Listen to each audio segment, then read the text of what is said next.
जीवन और मृत्यु के लगातार घूमते चक्र में पल में दुनिया को बदलते हम सब ने देखा है।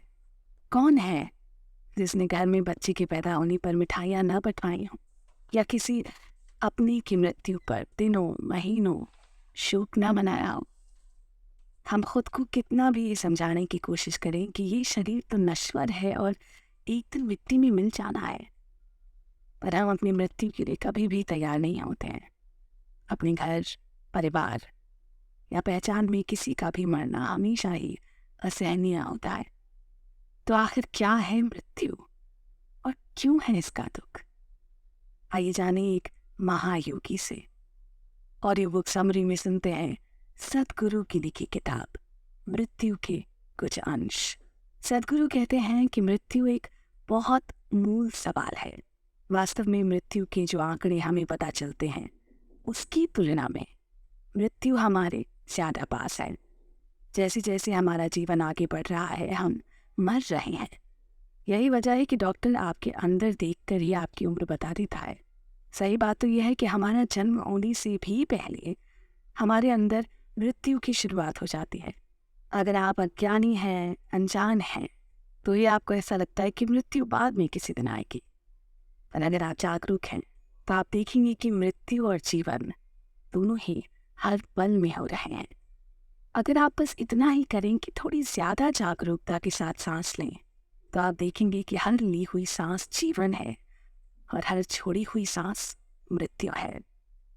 हम सभी चाहते हैं कि हम एक अच्छा जीवन जिएं और समय आने पर हमारी एक अच्छी मृत्यु भी हो। इंसान के अधिकतर प्रयास जीवन को अच्छी तरह से जीने के बारे में होते हैं, और अगर हम नतीजों पर गौर करें तो वो इसे साबित करते हैं। मानव जाति ने अच्छा जीवन जीने के लिए बहुत कुछ किया है। पिछली किसी भी पीढ़ी की तुलना में आज हम अपना जीवन अधिक आरामदेह और सुविधाजनक बनाने में कामयाब रहे हैं। लेकिन जब मृत्यु की बात आती है तो ये नहीं कहा जा सकता कि हम इस मामले में किसी भी तरह अपने पूर्वजों से बेहतर हैं। ऐसे बहुत से तथ्य हैं जो बताते हैं कि इंसान जीवन को बेहतर ढंग से जीने में तो सफल रहा है, पर मरने में नहीं। इसका मूल कारण यह है कि हमने मृत्यु को कभी उतना महत्व दिया ही नहीं जितना जीवन को दिया है। दुनिया भर में जीवन का जश्न मनाया जाता है और मृत्यु का शोक। जीवन को एक सफलता के रूप में देखा जाता है तो मृत्यु को एक विफलता के रूप में। जीवन के लिए शोर है तो मृत्यु के लिए मौन। क्या यह हैरान करने वाली बात नहीं है कि जीवन अनित्य है, क्षणिक है, पर मृत्यु नहीं? फिर भी दुनिया में मृत्यु का शोक मनाया जाता है। मृत्यु शब्द से बातचीत के दौरान खामोशी छा जाती है। बच्चों को अक्सर सिखाया जाता है कि वो कभी इस शब्द को न बोलें, क्योंकि ये डर होता है कि कहीं इस शब्द के बोलने मात्र से ही यमराज अपने लिए निमंत्रण न समझ ले। इतना ही नहीं, कई बहुत सयाने लोग भी मृत्यु के लिए कोई मधुर शब्द इजाद करने की कोशिश में लगे रहते हैं, जो इस घटना के रूखेपन को ढकने की एक व्यर्थ कोशिश है। ऐसा कहा जाता है कि लोग मृत्यु के बारे में ज़्यादा नहीं जानते, क्योंकि वो जीवन के बारे में ठीक से कहाँ जानते हैं। ऐसा माना जाता है कि मृत्यु लंबे जीवन के अंत में होने वाली एक छोटी सी घटना है, लेकिन एक पूरा जीवन जी लेने के बाद भी जीवन से जुड़े सरल सवालों के प्रति भी अनजान होते हैं, जैसे हम कहाँ से आए और कहाँ जाने वाले हैं। ऐसे में मृत्यु को लेकर भ्रम का होना स्वाभाविक है। हालांकि इसे स्वीकार करना होगा कि आधुनिक समय में मानव जाति अपनी पुरानी सोच से थोड़ा सा आगे बढ़ाई है। ईश्वर जीवन का उपहार है, मृत्यु उसका श्राप। इससे हम लोग काफी आगे निकल चुके हैं। लेकिन एक आम मानव के लिए मृत्यु आज भी एक रहस्य ही है। दरअसल इंसान अपनी नश्वर प्रकृति को सहजता से कभी स्वीकार नहीं कर पाया, और नतीजा ये हुआ कि चिकित्सा विज्ञान की सफलता से अमरता की ऐतिहासिक खोज में एक बार फिर से नई जान आ गई। आधुनिक विज्ञान के कंधों पर सवार होकर लोगों ने अब ये सोचना शुरू कर दिया है कि क्या मृत्यु को टाला नहीं जा सकता। विज्ञान इस संभावना को स्वीकार तक नहीं करता कि जीवन से पहले या मृत्यु के बाद भी कुछ हो सकता है। तत्वों के अनंत जोड़ तोड़ से भरे इस विशाल ब्रह्मांड में जीवन के एक महज संयोग होने की परिकल्पना में कई खामियां नजर आती हैं। एक अनदेखी शक्ति यूं ही अचानक जीवन को कुछ समय के लिए शुरू कर देती है और फिर यूं ही उसे अचानक खत्म कर देती है। आखिर क्यों? ऐसे में सदगुरु शाह धरती पर एकमात्र व्यक्ति हैं जो भरी सभा में लोगों से बेधड़क भावहीन लहजे में मृत्यु पर बातें करते हैं। कई बार वो कार्यक्रम की शुरुआत भी इसी बात से करते हैं। फिर वो मृत्यु का प्रत्यक्ष अनुभव कराने के लिए प्रतिभागियों को एक निर्देशित ध्यान की प्रक्रिया से गुजारते हैं। वो ज़्यादा अकेले ऐसे व्यक्ति हैं जो लोगों को मृत्यु जैसा अनुभव देने वाली ध्यान की प्रक्रिया में दीक्षित करके जीवन जीने का सहज तरीका सिखाते हैं। लिहाजा मृत्यु को लेकर बनाई गई कोई भी समझ जो इस तथ्य को नज़रअंदाज करती है वो निश्चित रूप से अधूरी और गलत होगी। ये सरल सा तथ्य विज्ञान के अनुसार भी गहरी खोज की मांग करता है, लेकिन विज्ञान तो शरीर के खत्म होने के साथ ही थम जाता है ना। वहीं दूसरी तरफ दुनिया भर के धर्म अटकलों से पारे पड़े हैं कि मृत्यु के बाद क्या होता है, और हम इन दोनों के बीच खुद को खोया हुआ पाते हैं कि नहीं। मृत्यु एक परिचय। हर वो चीज़ जो इस धरती पर उपस्थित है उसका अंत उसके जन्म से पहले ही निश्चित हो जाता है, और ये जीवन कुछ और नहीं, बस जिंदगी और मौत के बीच का एक खूबसूरत सफ़र ही है। जाने एक महायोगी से के बारे में। इस किताब के कवर पर सदगुरु की तस्वीर के साथ ही बड़े बड़े और स्पष्ट शब्दों में लिखा है, एक किताब उन सब के लिए जो एक दिन मरेंगे, यानी मृत्यु तो तय है। इस किताब की यात्रा पर चलने से पहले आइए आपको इसके लेखक का एक छोटा सा परिचय दे दें।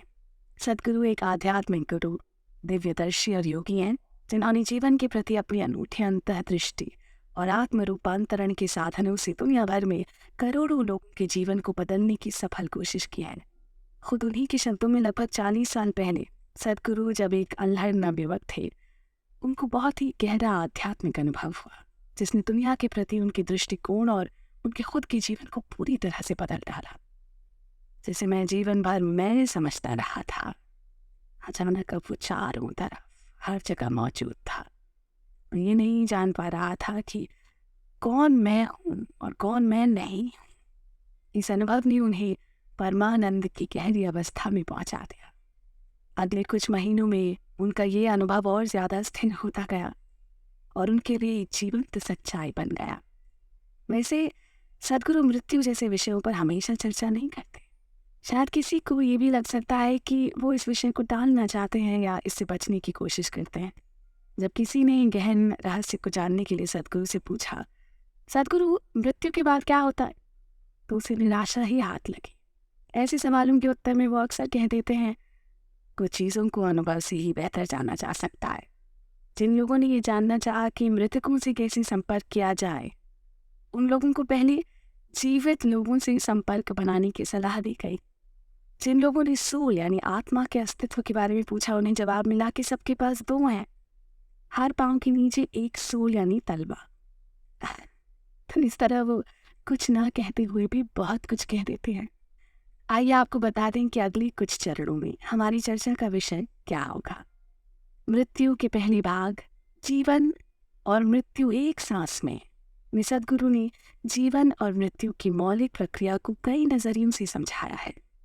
वो मृत्यु पर योग के नजरिए को समझाने के लिए साबुन की बुलबुली का उदाहरण इस्तेमाल करते हैं। वो विभिन्न प्रकार की मृत्यु के बारे में बात करते हैं और ये भी बताते हैं कि मृत्यु को लेकर हमारे पास क्या विकल्प है। वो पहले भाग को ये बताते हुए समाप्त करते हैं कि आखिर मृत्यु का सबसे श्रेष्ठ रूप क्या है। जीवन और मृत्यु की बुनियादी प्रक्रिया को समझाने के अलावा इस पुस्तक का एक उद्देश्य व्यक्ति को अच्छी मृत्यु पाने में मदद करना भी है। पुस्तक के दूसरे भाग मृत्यु की शालीनता में सदगुरु ये स्पष्ट करते हैं कि एक अच्छी मृत्यु क्या है और इसके लिए हम क्या तैयारियां कर सकते हैं। वो समझाते हैं कि जब कोई व्यक्ति मर रहा होता है तब वो सबसे ज़्यादा कमज़ोर हालत में होता है। वो खुद की सहायता नहीं कर सकता। ऐसी हालत में उसकी क्या मदद की जा सकती है और उससे मरने वाले व्यक्ति के ऊपर क्या असर पड़ता है। वो कुछ आसान सी चीज़ों के बारे में बताते हैं जो मरने वाले व्यक्ति की आगे की यात्रा में मददगार होती हैं। क्या मरने के बाद भी जीवन होता है? पुस्तक के तीसरे भाग मृत्यु के बाद जीवन में बहुत गलत समझे गए और बदनाम पहलू के बारे में सदगुरु गहराई से बताते हैं। यहाँ सदगुरु भूत प्रेतों के बारे में, उनका मूल और उनके जीवन के बारे में बताते हुए ये भी समझाते हैं कि भूत प्रेत हमारे साथ क्या कर सकते हैं और क्या नहीं, और हम खुद को उनसे कैसे बचा सकते हैं। वो पुनर्जन्म की प्रक्रिया को अधिक स्पष्ट करते हुए ये बताते हैं कि हम एक जन्म से दूसरे जन्म में क्या लेकर जाते हैं और क्या पीछे छोड़कर जाते हैं। वो इस बात की भी जांच करते हैं कि क्या पिछले जन्मों की हमारे वर्तमान जीवन में कोई प्रासंगिकता होती है। स्वामी निसर्ग ने इस किताब की प्रस्तावना लिखते हुए कहा है कि मृत्यु के बारे में वो सब कुछ जो हम जानना चाहते हैं उसे प्रस्तुत करने में यह पुस्तक किसी भी तरह से पूर्ण नहीं है। न ही इसमें वो सब कुछ है जो सद्गुरु हमें दे सकते हैं, लेकिन हम उम्मीद करते हैं कि यह पुस्तक दुनिया में मृत्यु के बारे में फैली गलतफहमियों को दूर करने में बेहद प्रभावशाली साबित होगी। पुस्तक का सबसे महत्वपूर्ण पहलू यह है कि सद्गुरु द्वारा दिए गए साधन और हमारे बीच उनकी मौजूदगी हमारी मृत्यु को ज़्यादा शालीन और आध्यात्मिक रूप से अर्थपूर्ण बनाने में हमारी मदद कर सकती है। मृत्यु के बारे में इतनी चर्चा के बाद ये उम्मीद की जाती है कि पुस्तक का ये मुख्य उद्देश्य पाठकों के लिए खोया नहीं है। तो आइए और हमारे साथ इस अद्भुत किताब के सफर पर चलिए। हम भी ये जानने की कोशिश करेंगे कि मृत्यु आखिर क्या बना है। जीवन और मृत्यु, जीवन और मृत्यु एक सांस में। ये किताब एक बहुत ही कठोर बयान है और खुद सद्गुरु के शब्दों में। हमने जानबूझकर इसे ऐसा ही रखा है जैसा कहा गया था, भाषा में बदलाव किए बिना, क्योंकि इसमें कई कई बहुत सी बातें एक वास्तविक साधक से की गई थी जो उस समय वास्तविक प्रश्न पूछ रहा था। अब हम दुनिया के लिए उसी तरह से इसे बता रहे हैं, जो कि बहुत परेशान करने वाला हो सकता है।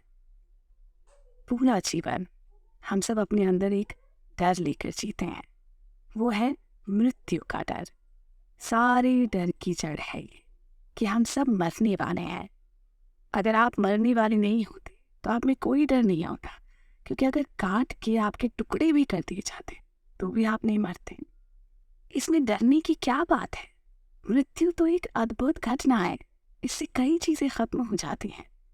अभी तो आप जिस तरह से हैं इससे आपको ये लगता होगा कि ये खराब चीज़ है, पर अगर आप 1000 साल तक जीवित रहे तो ये आपके लिए बड़ी राहत होगी। अगर आप बहुत ज़्यादा समय तक जीवित रहें तो लोग सोचने लगेंगे कि आप कब मरेंगे। मृत्यु एक ज़बरदस्त राहत है। बस बात इतनी ही है कि ये अकाल ना हो, समय से पहले ना हो। हम उस समय तक मरना नहीं चाहते जब तक कि हम कुछ कर सकते हैं, कुछ बना सकते हैं, कोई योगदान दे सकते हैं। मृत्यु क्या है? जबकि सब जानते हैं कि मृत्यु सबसे मौलिक प्रश्न है, फिर भी लोग इसे अनदेखा करते हैं, इससे बचते हैं। अपनी अज्ञानता में केवल इसलिए जीते हैं क्योंकि धर्म के नाम पर दुनिया में हर तरह की बेतुकी कहानियों का प्रचार किया गया है। मृत्यु एक सबसे बुनियादी सवाल है। क्या आप जानते हैं कि एक दिन आप मर जाएंगे? सद्गुरु कहते हैं कि वैसे तो मैं आपको लंबे जीवन का आशीर्वाद देता हूँ, लेकिन फिर भी आप एक दिन मरेंगे ही। हम आपके जीवन में दूसरी बातों के बारे में निश्चित नहीं हो सकते। देखिए ना, हम नहीं जानते कि आपकी शादी होगी या नहीं, या आपको कोई नौकरी मिलेगी या नहीं, आप कामयाब होंगे या नहीं, लेकिन ये एक घटना आपके जीवन में होनी निश्चित है। आप सीधे अपनी कब्र पर या चिता पर जाएंगे। मनुष्य की सबसे बड़ी नादानियों में से एक है मृत्यु को केवल दूसरे लोगों से जोड़कर देखना, मानो ये कोई काल्पनिक घटना है जो दूसरों के साथ होती है, हमारे साथ नहीं। क्या आप जानते हैं कि दुनिया में लगभग 1,60,000 लोग जो कल जिंदा थे आज हमारे बीच नहीं है। हर सेकंड संसार में 2 लोग मर जाते हैं और एक दिन ये आपके और मेरे साथ भी होगा। इसे जानने के लिए किसी भारी शोध या बुद्धि, यहाँ तक कि पढ़ाई की भी आवश्यकता नहीं है। ये ज्ञान हर मनुष्य में पहले से ही मौजूद है। फिर भी हमें लगता है कि हमारे पास असीमित जीवन है। मृत्यु से बड़ा सच कोई नहीं। दरअसल मृत्यु के बारे में जो आंकड़े दिखाए जाते हैं ना, उससे वो हमारे कहीं अधिक करीब है। हमारे भीतरी अंगों और कोशिकाओं के स्तर पर तो मृत्यु हर पल घट रही है। तो इस तरह आपके भीतर एक बार देख लेने पर ही आपका डॉक्टर जान लेता है कि आप कितने साल के हैं। वास्तव में तो जन्म लेने से पहले ही हमारे भीतर मृत्यु घटित होना शुरू हो जाती है। अगर आप इसके प्रति अनजान बने रहते हैं तो ही आपको लगता है कि आपके लिए मृत्यु बाद में किसी दिन आएगी। यदि आप जागरूक हैं तो आप देखेंगे कि जीवन और मृत्यु हर पल घटित हो रहे हैं। अगर आप थोड़ा और सचेतन होकर सांस लें तो आप पाएंगे कि हर आती हुई सांस में जीवन है और हर जाती हुई सांस में मृत्यु। जन्म लेते ही सबसे पहला काम जो एक बच्चा करता है वो है सांस लेना, और जो आखिरी काम आप अपने जीवन में करेंगे वो होगा सांस छोड़ना। अभी आप सांस छोड़ें और अगर अगली सांस न ले पाएं तो आप मर जाएंगे। अगर आप इसे समझ नहीं पाए हैं तो एक सांस लीजिए, अपनी नाक को बंद कीजिए और अगली सांस मत लीजिए। कुछ ही पलों में आपके शरीर की हर कोशिका जीवन के लिए तड़पना शुरू कर देगी। जीवन और मृत्यु का क्रम हर पल हो रहा है, हर सांस में वो दोनों एक साथ मौजूद हैं, उन्हें अलग नहीं किया जा सकता। उनका रिश्ता तो सांसों से भी आगे जाता है। सांस की आवश्यकता थोड़ी तात्कालिक है, लेकिन ये उसी श्रेणी में आती है जिसमें खाना और पानी। क्या मृत्यु कोई हादसा है? लोगों को लगता है कि मृत्यु एक त्रासदी है, जबकि ये नहीं है। लोगों द्वारा जीवन को अनुभव किए बिना ही पूरा जीवन काल बिता देना एक त्रासदी है। अगर आप मरते हैं तो उसमें वास्तव में कोई त्रासदी नहीं है। ये तो एक तरह से आपके जीवन में आ रही समस्याओं का अंत ही है। लेकिन अगर आप जीवित हैं और जीवन को उसकी पूर्णता में अनुभव नहीं कर रहे हैं तो ये सही मायनों में एक त्रासदी है। अगर आप अपने शरीर और मन को सही तरह से संभालना सीख जाएं तो आपके जीवन का अनुभव सुखद ही होगा, क्योंकि ये सच है कि वास्तव में मरणम या मृत्यु करुणम यानी दया है। मृत्यु करुणा का एक रूप है, क्योंकि ये आपको सभी सांसारिक समस्याओं से मुक्त कर देती है। मृत्यु की प्रक्रिया। सदगुरु जिनका असली नाम जग्गी वासुदेव है, ईशा फाउंडेशन नाम की मानव सेवी संस्था के संस्थापक हैं। ईशा फाउंडेशन द्वारा दुनिया भर में योग के कार्यक्रम सिखाए जाते हैं और साथ ही ये संस्था कई सामाजिक और सामुदायिक विकास योजनाओं पर भी काम करती है। आइए अब हम इस कड़ी के दूसरे अध्याय में जानते हैं मृत्यु की प्रक्रिया का सारांश। सदगुरु के अनुसार आप जिसे जीवन कहते हैं ना, अभी वो सिर्फ साबुन की बुलबुली जैसा है। पूरी यौगिक या आध्यात्मिक प्रक्रिया का सार इस बुलबुली को इतना जीना करना है ताकि जिस दिन ये फूटे तो पीछे कुछ भी बाकी न रहे और ये अस्तित्व के बंधन से निर्वाण की ओर बढ़ जाए। अगर आप बुनियादी रूप से समझना चाहते हैं कि जीवन और मृत्यु कैसे काम करते हैं तो आपको ये समझना होगा कि सृष्टि कैसे काम करती है और सृष्टि में मौजूद विभिन्न स्मृतियों या यादों की क्या भूमिका है। यहाँ जब स्मृति की बात कही जा रही है तो इसका अर्थ केवल ये नहीं है कि जो आप याद रखते हैं। स्मृति की परतें कहीं गहरियाँ होती हैं। योग प्रणाली के अनुसार स्मृति मूल रूप से छाप का ढेर है। इसके अलावा स्मृति में मूल रूप से 8 तरह की यादें होती हैं। इन यादों में सबसे मूलभूत होती है तात्विक याद या एलिमेंटल मेमोरी। योग प्रणाली के अनुसार अव्यक्त से व्यक्त की ओर पहला चरण 5 तत्वों से बना है। ये तत्व हैं पृथ्वी, जल, अग्नि, वायु और आकाश। ये नाम एक विशेष गुण को दर्शाते हैं, न कि पदार्थ को। इन मूलभूत तत्वों के अलग अलग लक्षण होते हैं और ये सृष्टि के सभी पहलुओं में अभिव्यक्त होते हैं और ये संपूर्ण सृष्टि का सबसे मौलिक आधार है। जीवन और मृत्यु का बुलबुला। लोग जीवन और मृत्यु को 2 अलग अलग स्थितियों के रूप में सोचते हैं। या तो आप जीवित हैं या मृत। आप या तो चल रही हैं, बातें कर रहे हैं, या फिर आप मर गए हैं और जा चुके हैं। ये जीवन और मृत्यु को समझने का बहुत ही सतही और एक तरफा तरीका है। वास्तव में ये गलत है। आमतौर पर जीवित होने की मानवीय समझ ये रही है कि अगर किसी से खून निकलता है तो ही वो जीवित है, वरना नहीं। लेकिन अब ऐसा नहीं रहा। धीरे धीरे जैसे विज्ञान आगे बढ़ रहा है, इस बात को लेकर हमारा नजरिया बदल रहा है कि क्या जीवित है और क्या नहीं। अब हम जानते हैं कि न केवल पेड़ पौधे और जानवर बल्कि पत्थर और मिट्टी भी जीवित हैं। हवा जीवित है, पानी जीवित है, जिस जमीन पर आप चलते हैं वो जीवित है और पूरा अंतरिक्ष जगत जीवित है। आज विज्ञान ये दावा कर रहा है कि पानी की अपनी स्मृति और बुद्धि होती है। किसी दिन जब विज्ञान बहुत आगे निकल जाएगा ना, तब वो पाएंगे कि इस ब्रह्मांड में ऐसा कुछ भी नहीं है जो जीवित नहीं है। महत्वपूर्ण सवाल यह है कि इसे देखने समझने के लिए आप क्या पर्याप्त रूप से जीवंत हैं? अभी मृत्यु के बारे में हमारी धारणा इस तरह से है जब लोग कहते हैं कि कुछ मर गया है तो इसका केवल यही अर्थ लगाया जाता है कि उसका अस्तित्व एक गतिशील रूप से निष्क्रिय रूप में चला गया। हम जीवन को मनुष्य में गतिशीलता, इरादे और कार्यक्षमता के एक निश्चित स्तर के रूप में पहचानते हैं। अगर ये गतिशीलता एक स्तर से नीचे चली जाती है तो हम कहते हैं कि वो मर गया, क्योंकि जहाँ तक हमारी समझ और हमारी काम करने की बात आती है, हम एक मनुष्य से जिन चीज़ों की उम्मीद करते हैं वो अब उसके लिए संभव नहीं है। हवा जीवित है, चट्टान जीवित है, पेड़ जीवित हैं, जानवर जीवित हैं, पक्षी जीवित है और एक मनुष्य भी जीवित है। फर्क बस इतना है कि इन सब के इरादों का स्तर अलग है, बुद्धिमत्ता का स्तर अलग है और सबसे बढ़कर स्मृति के भिन्न आयाम है। यही पूरी बात है। आपके निश्चय की दृढ़ता इस बात से तय होती है कि आप कितनी मात्रा में सचेतन स्मृति रखने में सक्षम हैं।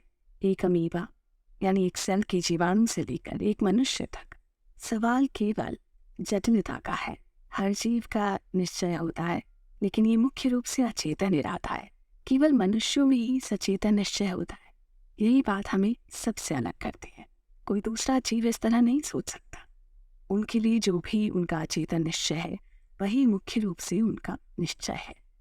इस बात का दूसरे शब्दों में ये अर्थ है कि आवरण में बंद जीवन जैसी कोई चीज़ नहीं होती। आत्मा के बारे में कही जाने वाली सारी बातें और दूसरी आकर्षक बातें लोगों को दिलासा देने के लिए रची गई हैं। अगर आप उन्हें ये बताएं कि उनके भीतर इस तरह की कोई चीज़ नहीं है तो वो पूरी तरह से डर जाएंगे। अब सवाल उठता है कि अगर ऐसा है तो व्यक्ति या व्यक्तित्व क्या है? व्यक्ति जैसा कुछ नहीं होता। ये केवल स्मृति का एक मकड़ जाल है जो इस व्यक्ति के होने का भ्रम पैदा करता है। यही कारण है कि जब किसी तरह व्यक्ति की स्मृति मिट जाती है ना, जैसे अल्जाइमर्स बीमारी या कुछ और, तो उसी समय उसके व्यक्तित्व की भी मृत्यु हो जाती है। अचानक से वो अब वही व्यक्ति नहीं रह जाता, लेकिन अभी भी उनकी अपनी प्रवृत्ति होती है। इसी तरह साधना से आप एक विशाल बुलबुला फुलाते हैं। आप इसे इस तरह फुलाना चाहते हैं कि इस स्मृति के उस स्वरूप में फिर कभी कहीं भी न रहे। इसके लिए आपको इसे बहुत बड़ा करना होगा। वास्तव में बुलबुले को बड़ा करने का अर्थ उसकी सतह को ज़्यादा से ज़्यादा पतला करने की चेष्टा करना है। साधना के माध्यम से आप इसे भीतर से खींचते हैं, इसे खींच कर बढ़ाते हैं। आप इसे इतना खींचते हैं कि एक दिन ये फट जाता है। आप इसे इतना बढ़ा देते हैं कि स्मृति खींचकर इतनी अधिक महीन हो जाती है कि जब ये टूटती है ना तो पूरी तरह से समाप्त हो जाती है। जीवन रूपी बुलबुला। सदगुरु का कहना है कि एक इंसान के रूप में जन्म लेने का मतलब है कि आप में असीम व अनंत होने की संभावना है। अभी आपके ऊपर है कि आप अपनी इस ईश्वरीय संभावना को जीते हैं या नहीं। जी हाँ, हम सभी जानते हैं कि इस जीवन में हम कितना कुछ करने के लायक हैं, पर अपनी ज़्यादातर जिंदगी को बेकार की सोच और काम में उलझाए रहते हैं। दिन रात की भागदौड़ में व्यस्त रहते हुए कब बचपन से जवानी और जवानी से बुढ़ापे तक के अपने आखिरी पड़ाव पर पहुंच जाते हैं, पता ही नहीं चलता। अब तक हमने जाना कि मुख्य रूप से स्मृतियों को हमारा ऊर्जा शरीर धारण करता है। इसलिए जब मृत्यु होती है तब सतह पर आपने जो भी स्मृति जमा की होती है वो खत्म हो जाती है, लेकिन कर्म की स्मृति की गहरी परत बनी रहती है। इसीलिए कहा जाता है कि आत्मा अमर है। वैसे ये अमर नहीं है, लेकिन आपके अनुभव में अगर कोई चीज़ आपके शरीर से आगे भी जाती है तो आप उसे अमर कह दें। जीवन और मृत्यु को इस तरह से समझें। अगर आप जानना चाहते हैं कि मृत्यु के दौरान क्या होता है तो आपको मानव निर्माण प्रक्रिया की कुछ समझ होनी जरूरी है। योग में हम हर चीज़ को, पूरे प्राणी को एक शरीर के रूप में देखते हैं। ये शरीर 5 परतों का संगठन है। ये 5 परतें या 5 कोश हैं: अन्नमय कोश, मनोमय कोश, प्राणमय कोश, विज्ञानमय कोश और आनंदमय कोश। हर कोश का एक खास उद्देश्य और गुण होता है। मनुष्य की सबसे बाहरी परत या सबसे बाहरी कोश उसका भौतिक शरीर है। इसे अन्नमय कोश कहा जाता है। अन्न का अर्थ है भोजन, इसलिए हम इसे भोजन से बना शरीर कहते हैं। जब आप पैदा होते हैं तो आपका वज़न सिर्फ 2.5 या 3 किलो के आसपास होता है। अब आपका भार लगभग 20 गुना ज़्यादा है। ये सब उस भोजन और पोषण से आया है जो आपने खाया है। तो जिसे आप शरीर कहते हैं ना, वो बस इकट्ठा किया गया खाने का एक ढेर है। इसी तरह से इसका नाम पड़ा। दूसरी परत मनोमय कोश है। ये मानसिक शरीर है। इसमें आपके विचार, भावनाएं और दोनों सचेतन और अचेतन मानसिक प्रक्रियाएं शामिल हैं। आज डॉक्टर बहुत सी बीमारियों की मनोदैहिक प्रकृति के बारे में बात करते हैं। इसका मतलब है कि मन या दिमाग में जो भी घटित होता है वो शरीर की अवस्था को प्रभावित करता है। मन के स्तर पर होने वाली हर हलचल की शरीर में एक रासायनिक प्रतिक्रिया होती है और बदले में शरीर में होने वाला हर रासायनिक बदलाव मन के स्तर पर एक हलचल पैदा करता है। जब हम मन कहते हैं तो आमतौर पर लोग सोचते हैं कि ये किसी एक जगह मौजूद है, लेकिन ऐसा है नहीं। मन किसी एक जगह मौजूद नहीं है। मन की एक पूरी शारीरिक संरचना है। मन का एक पूरा शरीर है जिसे हम मनोमय कोश कहते हैं। यही पूरा मानसिक शरीर है। भौतिक और मानसिक शरीर आपके हार्डवेयर और सॉफ्टवेयर की तरह है। हार्डवेयर और सॉफ्टवेयर तब तक कुछ नहीं कर सकते जब तक आप उन्हें अच्छी ऊर्जा प्रदान नहीं करते। इसलिए स्वयं की एक तीसरी परत है जिसे प्राणमय कोश कहते हैं। प्राण जीवन ऊर्जा है। यही ऊर्जा शरीर है जो अन्नमय कोश और मनोमय कोश को ऊर्जा देता है और उन्हें चलाता है। स्वयं की चौथी परत को विज्ञानमय कोश कहा जाता है, जो ज्ञान से संबंधित है। विशेष ज्ञान या विज्ञान का अर्थ है असाधारण ज्ञान या वो ज्ञान जो हमसे परे है। इसे आप हवा के बीच का शरीर भी कह सकते हैं। एक अस्थिर या क्षणिक शरीर है, भौतिक से अभौतिक के बीच की स्थिति में है। ये दोनों के बीच एक संपर्क की तरह है। यह आपके मौजूदा अनुभव के स्तर पर नहीं है, क्योंकि आपका अनुभव 5 इंद्रियों तक सीमित है और ये इंद्रियां अभौतिक को अनुभव नहीं कर सकती। 5वें कोश को आनंदमय कोश कहा जाता है। इसका जीवन के भौतिक आयामों से कोई लेना देना नहीं है। केवल भौतिक ही यहाँ और वहाँ हो सकता है। जो अभौतिक है वो ना तो यहाँ है और ना ही वहाँ। ये सब कुछ है और कुछ भी नहीं है। तो सबसे गहरी परत वो आयाम है जो भौतिक से परे है। ये कुछ नहीं होना है। जब सदगुरु कहते हैं कुछ नहीं, नथिंग, तो यहाँ कुछ और नहीं के बीच एक हाइफन लगा देना चाहिए। कुछ नहीं, थिंग। ये कोई चीज नहीं है। ये भौतिक नहीं है। ये भौतिक प्रकृति से परे है। इसका वर्णन या परिभाषा नहीं दी जा सकती। इसलिए इसके बारे में योग केवल अनुभव के संदर्भ में ही बात करता है। जब हम भौतिक से परे इस आयाम को छूते हैं, हम आनंद में डूब जाते हैं। इसलिए आनंदमय कोश को आनंद शरीर कहा गया है।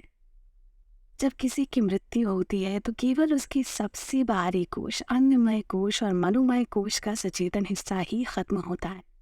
व्यक्ति पूरी तरह नहीं मरता। बाकी की संरचना वैसी ही रहती है। ये फिर एक दूसरा गर्भ तलाश करेगी और भौतिक दुनिया में खुद को दोबारा व्यक्त करेगी। इसीलिए मृत्यु प्राणी का विलय हो जाना नहीं है। आप कुछ ही समय में दोबारा प्रकट हो जाएंगे। अगर ऊर्जा शरीर, मानसिक शरीर और भौतिक शरीर अपने स्थान पर है ना, सिर्फ तभी वो आनंद शरीर को अपने स्थान पर थाम सकते हैं। जब वो नहीं रहते तो आनंद शरीर भी नहीं रहता। अब वो पूरी तरह से नहीं है। यही जीवन, मृत्यु और विलय की पूरी कहानी है। 5 प्राण। अगर आप ये और आगे समझना चाहते हैं कि मृत्यु के समय भौतिक शरीर का अलग होना कैसे होता है, तो आपको जीवन का संचालन करने वाली उन महत्वपूर्ण ऊर्जाओं को थोड़ा और समझना होगा। योग में इसे प्राण कहते हैं। ये स्वयं को 5 मूलभूत आयामों में व्यक्त करता है। इन्हें पंचवायु या पंच प्राण कहा जाता है। इसके दूसरे रूप भी हैं, लेकिन उनमें जाना थोड़ा मुश्किल हो जाएगा। आइए अभी हम इन 5 आयामों को ही देखते हैं। आइए जानते हैं क्या है ये पंच प्राण जो हमारे शरीर में अलग अलग गतिविधियों के लिए जिम्मेदार हैं। इनमें पहला है समत प्राण या समान वायु। ये समान वायु आपके शरीर के तापमान को बनाए रखने का काम करती है। समान वायु को सक्रिय करके आप प्रकृति में बाहरी तत्वों से बहुत कम प्रभावित होंगे।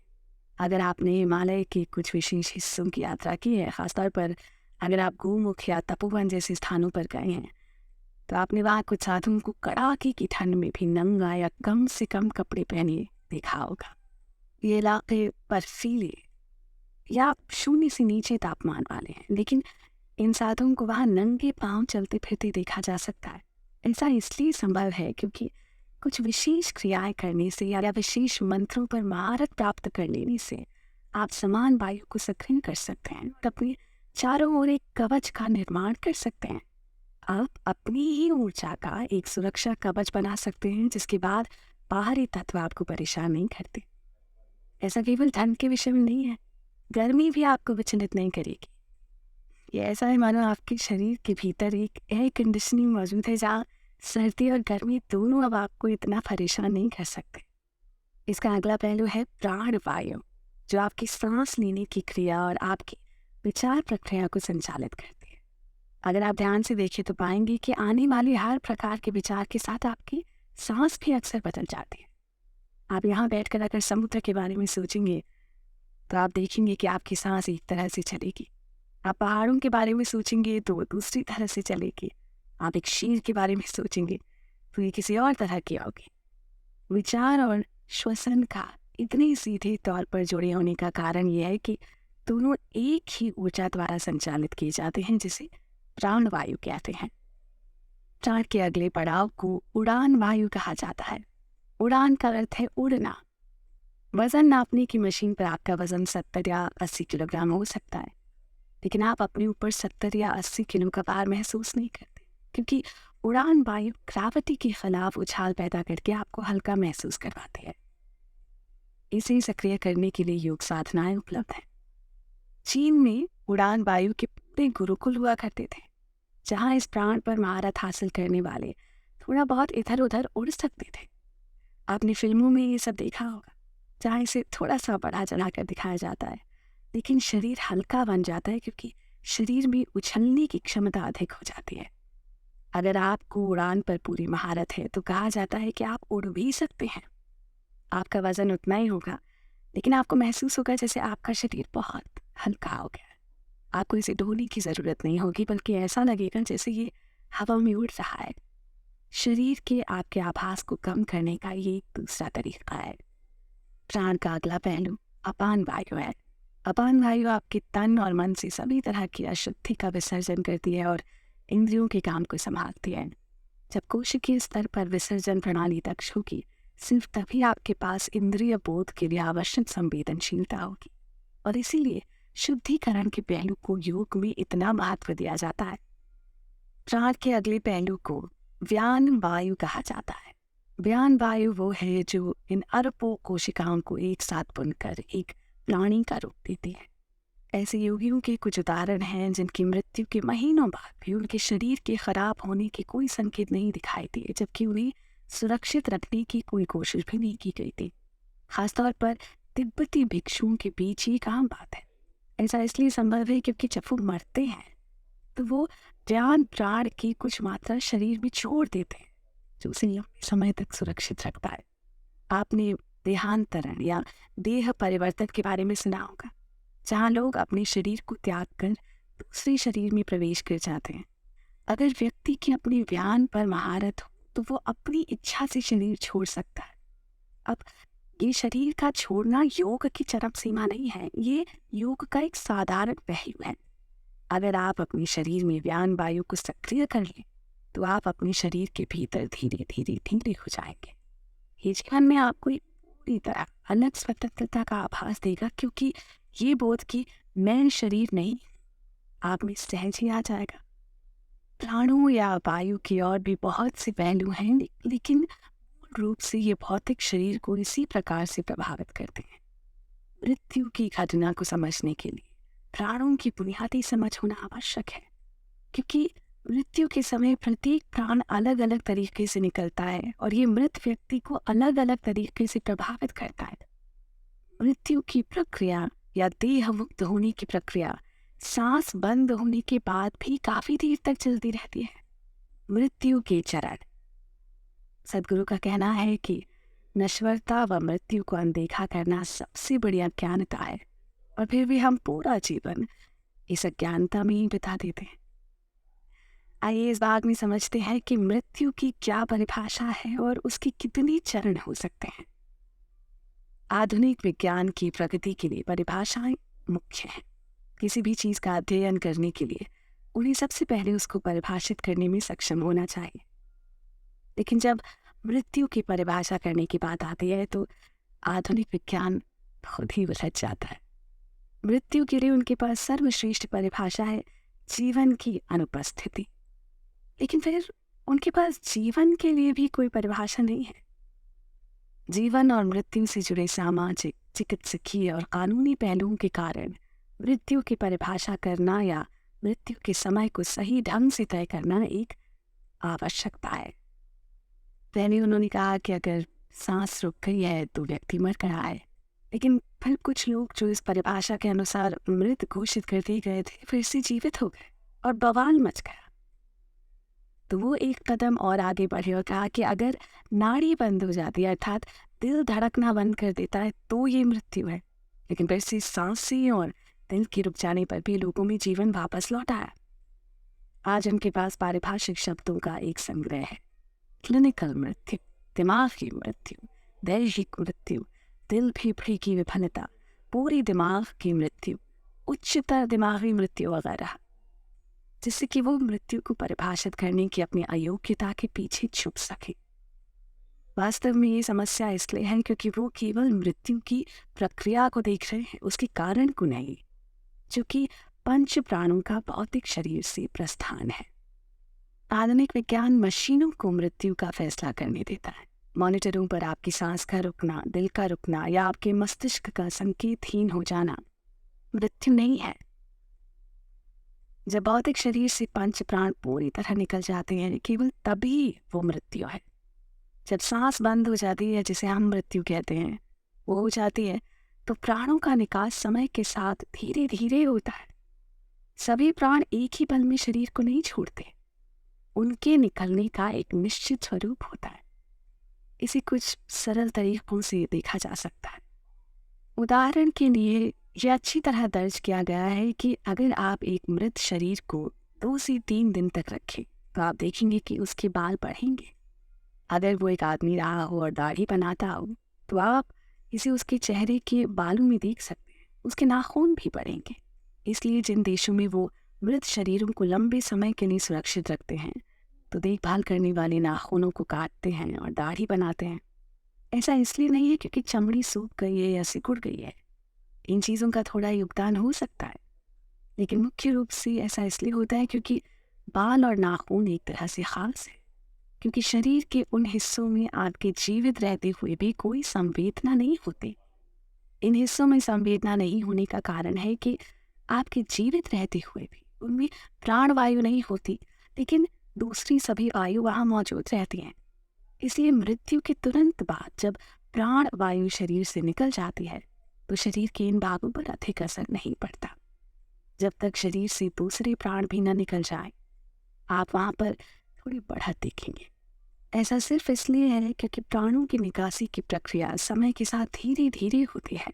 उस समय तक बाहरी दखल और कुछ जोड़ तोड़ करने के अवसर होते हैं जिनसे कभी कभी मृत व्यक्ति को पुनर्जीवित किया जा सकता है। केवल इसी कारण से मृत्यु के बाद आगे की यात्रा में मृत व्यक्ति की सहायता करना संभव है या देहांतरण जैसी प्रक्रियाओं की गुंजाइश है। मूल रूप से जिसे हम मृत्यु कहते हैं वो देह मुक्त होने की प्रक्रिया में एक खास स्थिति या एक खास चरण है। उस संदर्भ में ये ठीक है कि अंग्रेजी भाषा में आप किसी को मृतक की तरह नहीं पहचानते बल्कि आप उसे मृत घोषित करते हैं। अगर कोई पुकारने और दूसरी किस्म की शारीरिक जांच का जवाब न दे तो एक साधारण व्यक्ति मान सकता है कि वो मर गया है, लेकिन एक पेशेवर चिकित्सक इसे स्वीकार नहीं करेगा। उनके पास जीवन की अधिक समझ है और उनके पास अधिक सूक्ष्म उपकरण और जांच के तरीके हैं।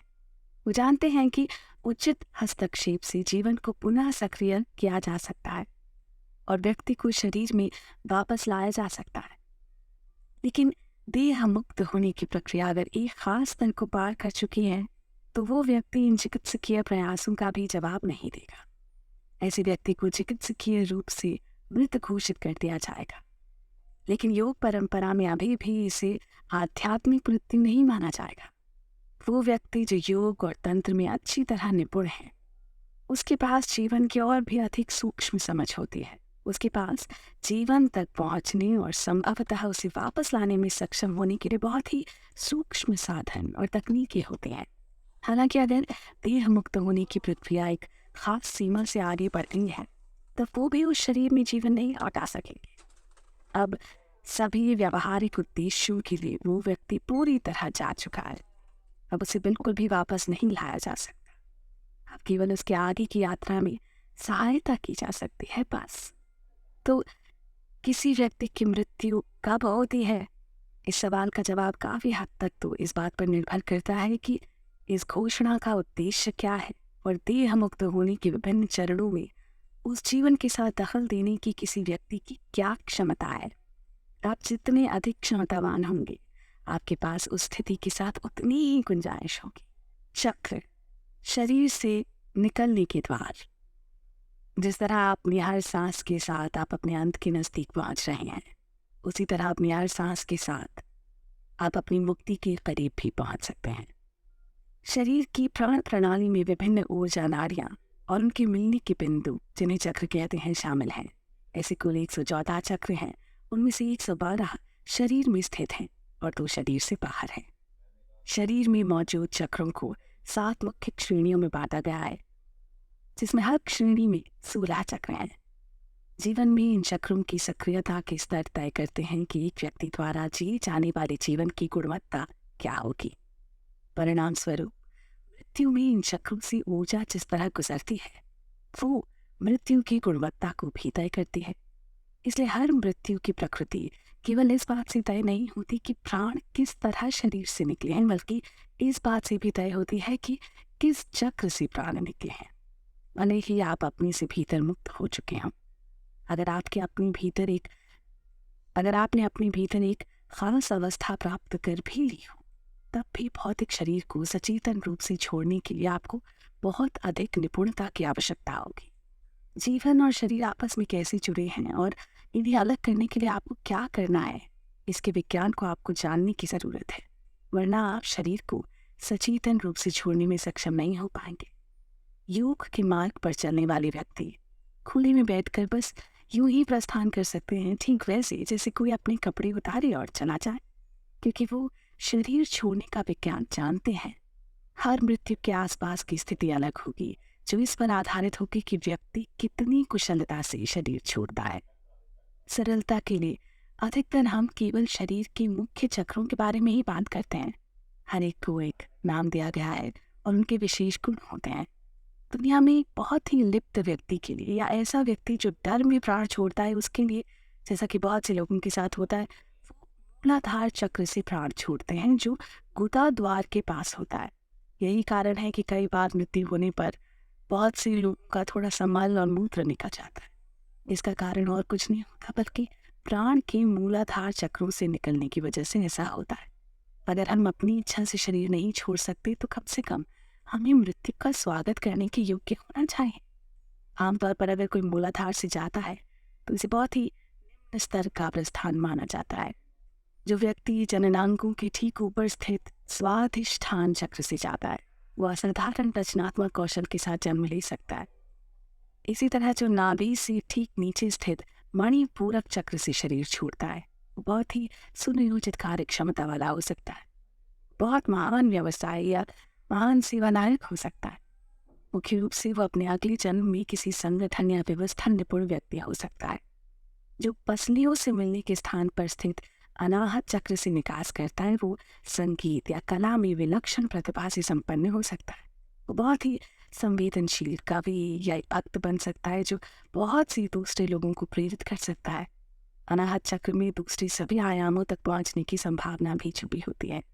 तो ऐसे व्यक्ति के लिए कई विषयों के बड़े विद्वान बनने की संभावना होती है। कंठ के गड्ढे में स्थित विशुद्धि चक्र से जाना किसी व्यक्ति के लिए बहुत दुर्लभ है, लेकिन अगर ऐसा होता है तो उस व्यक्ति के पास इस दुनिया और इससे परे का एक अविश्वसनीय बोध होगा।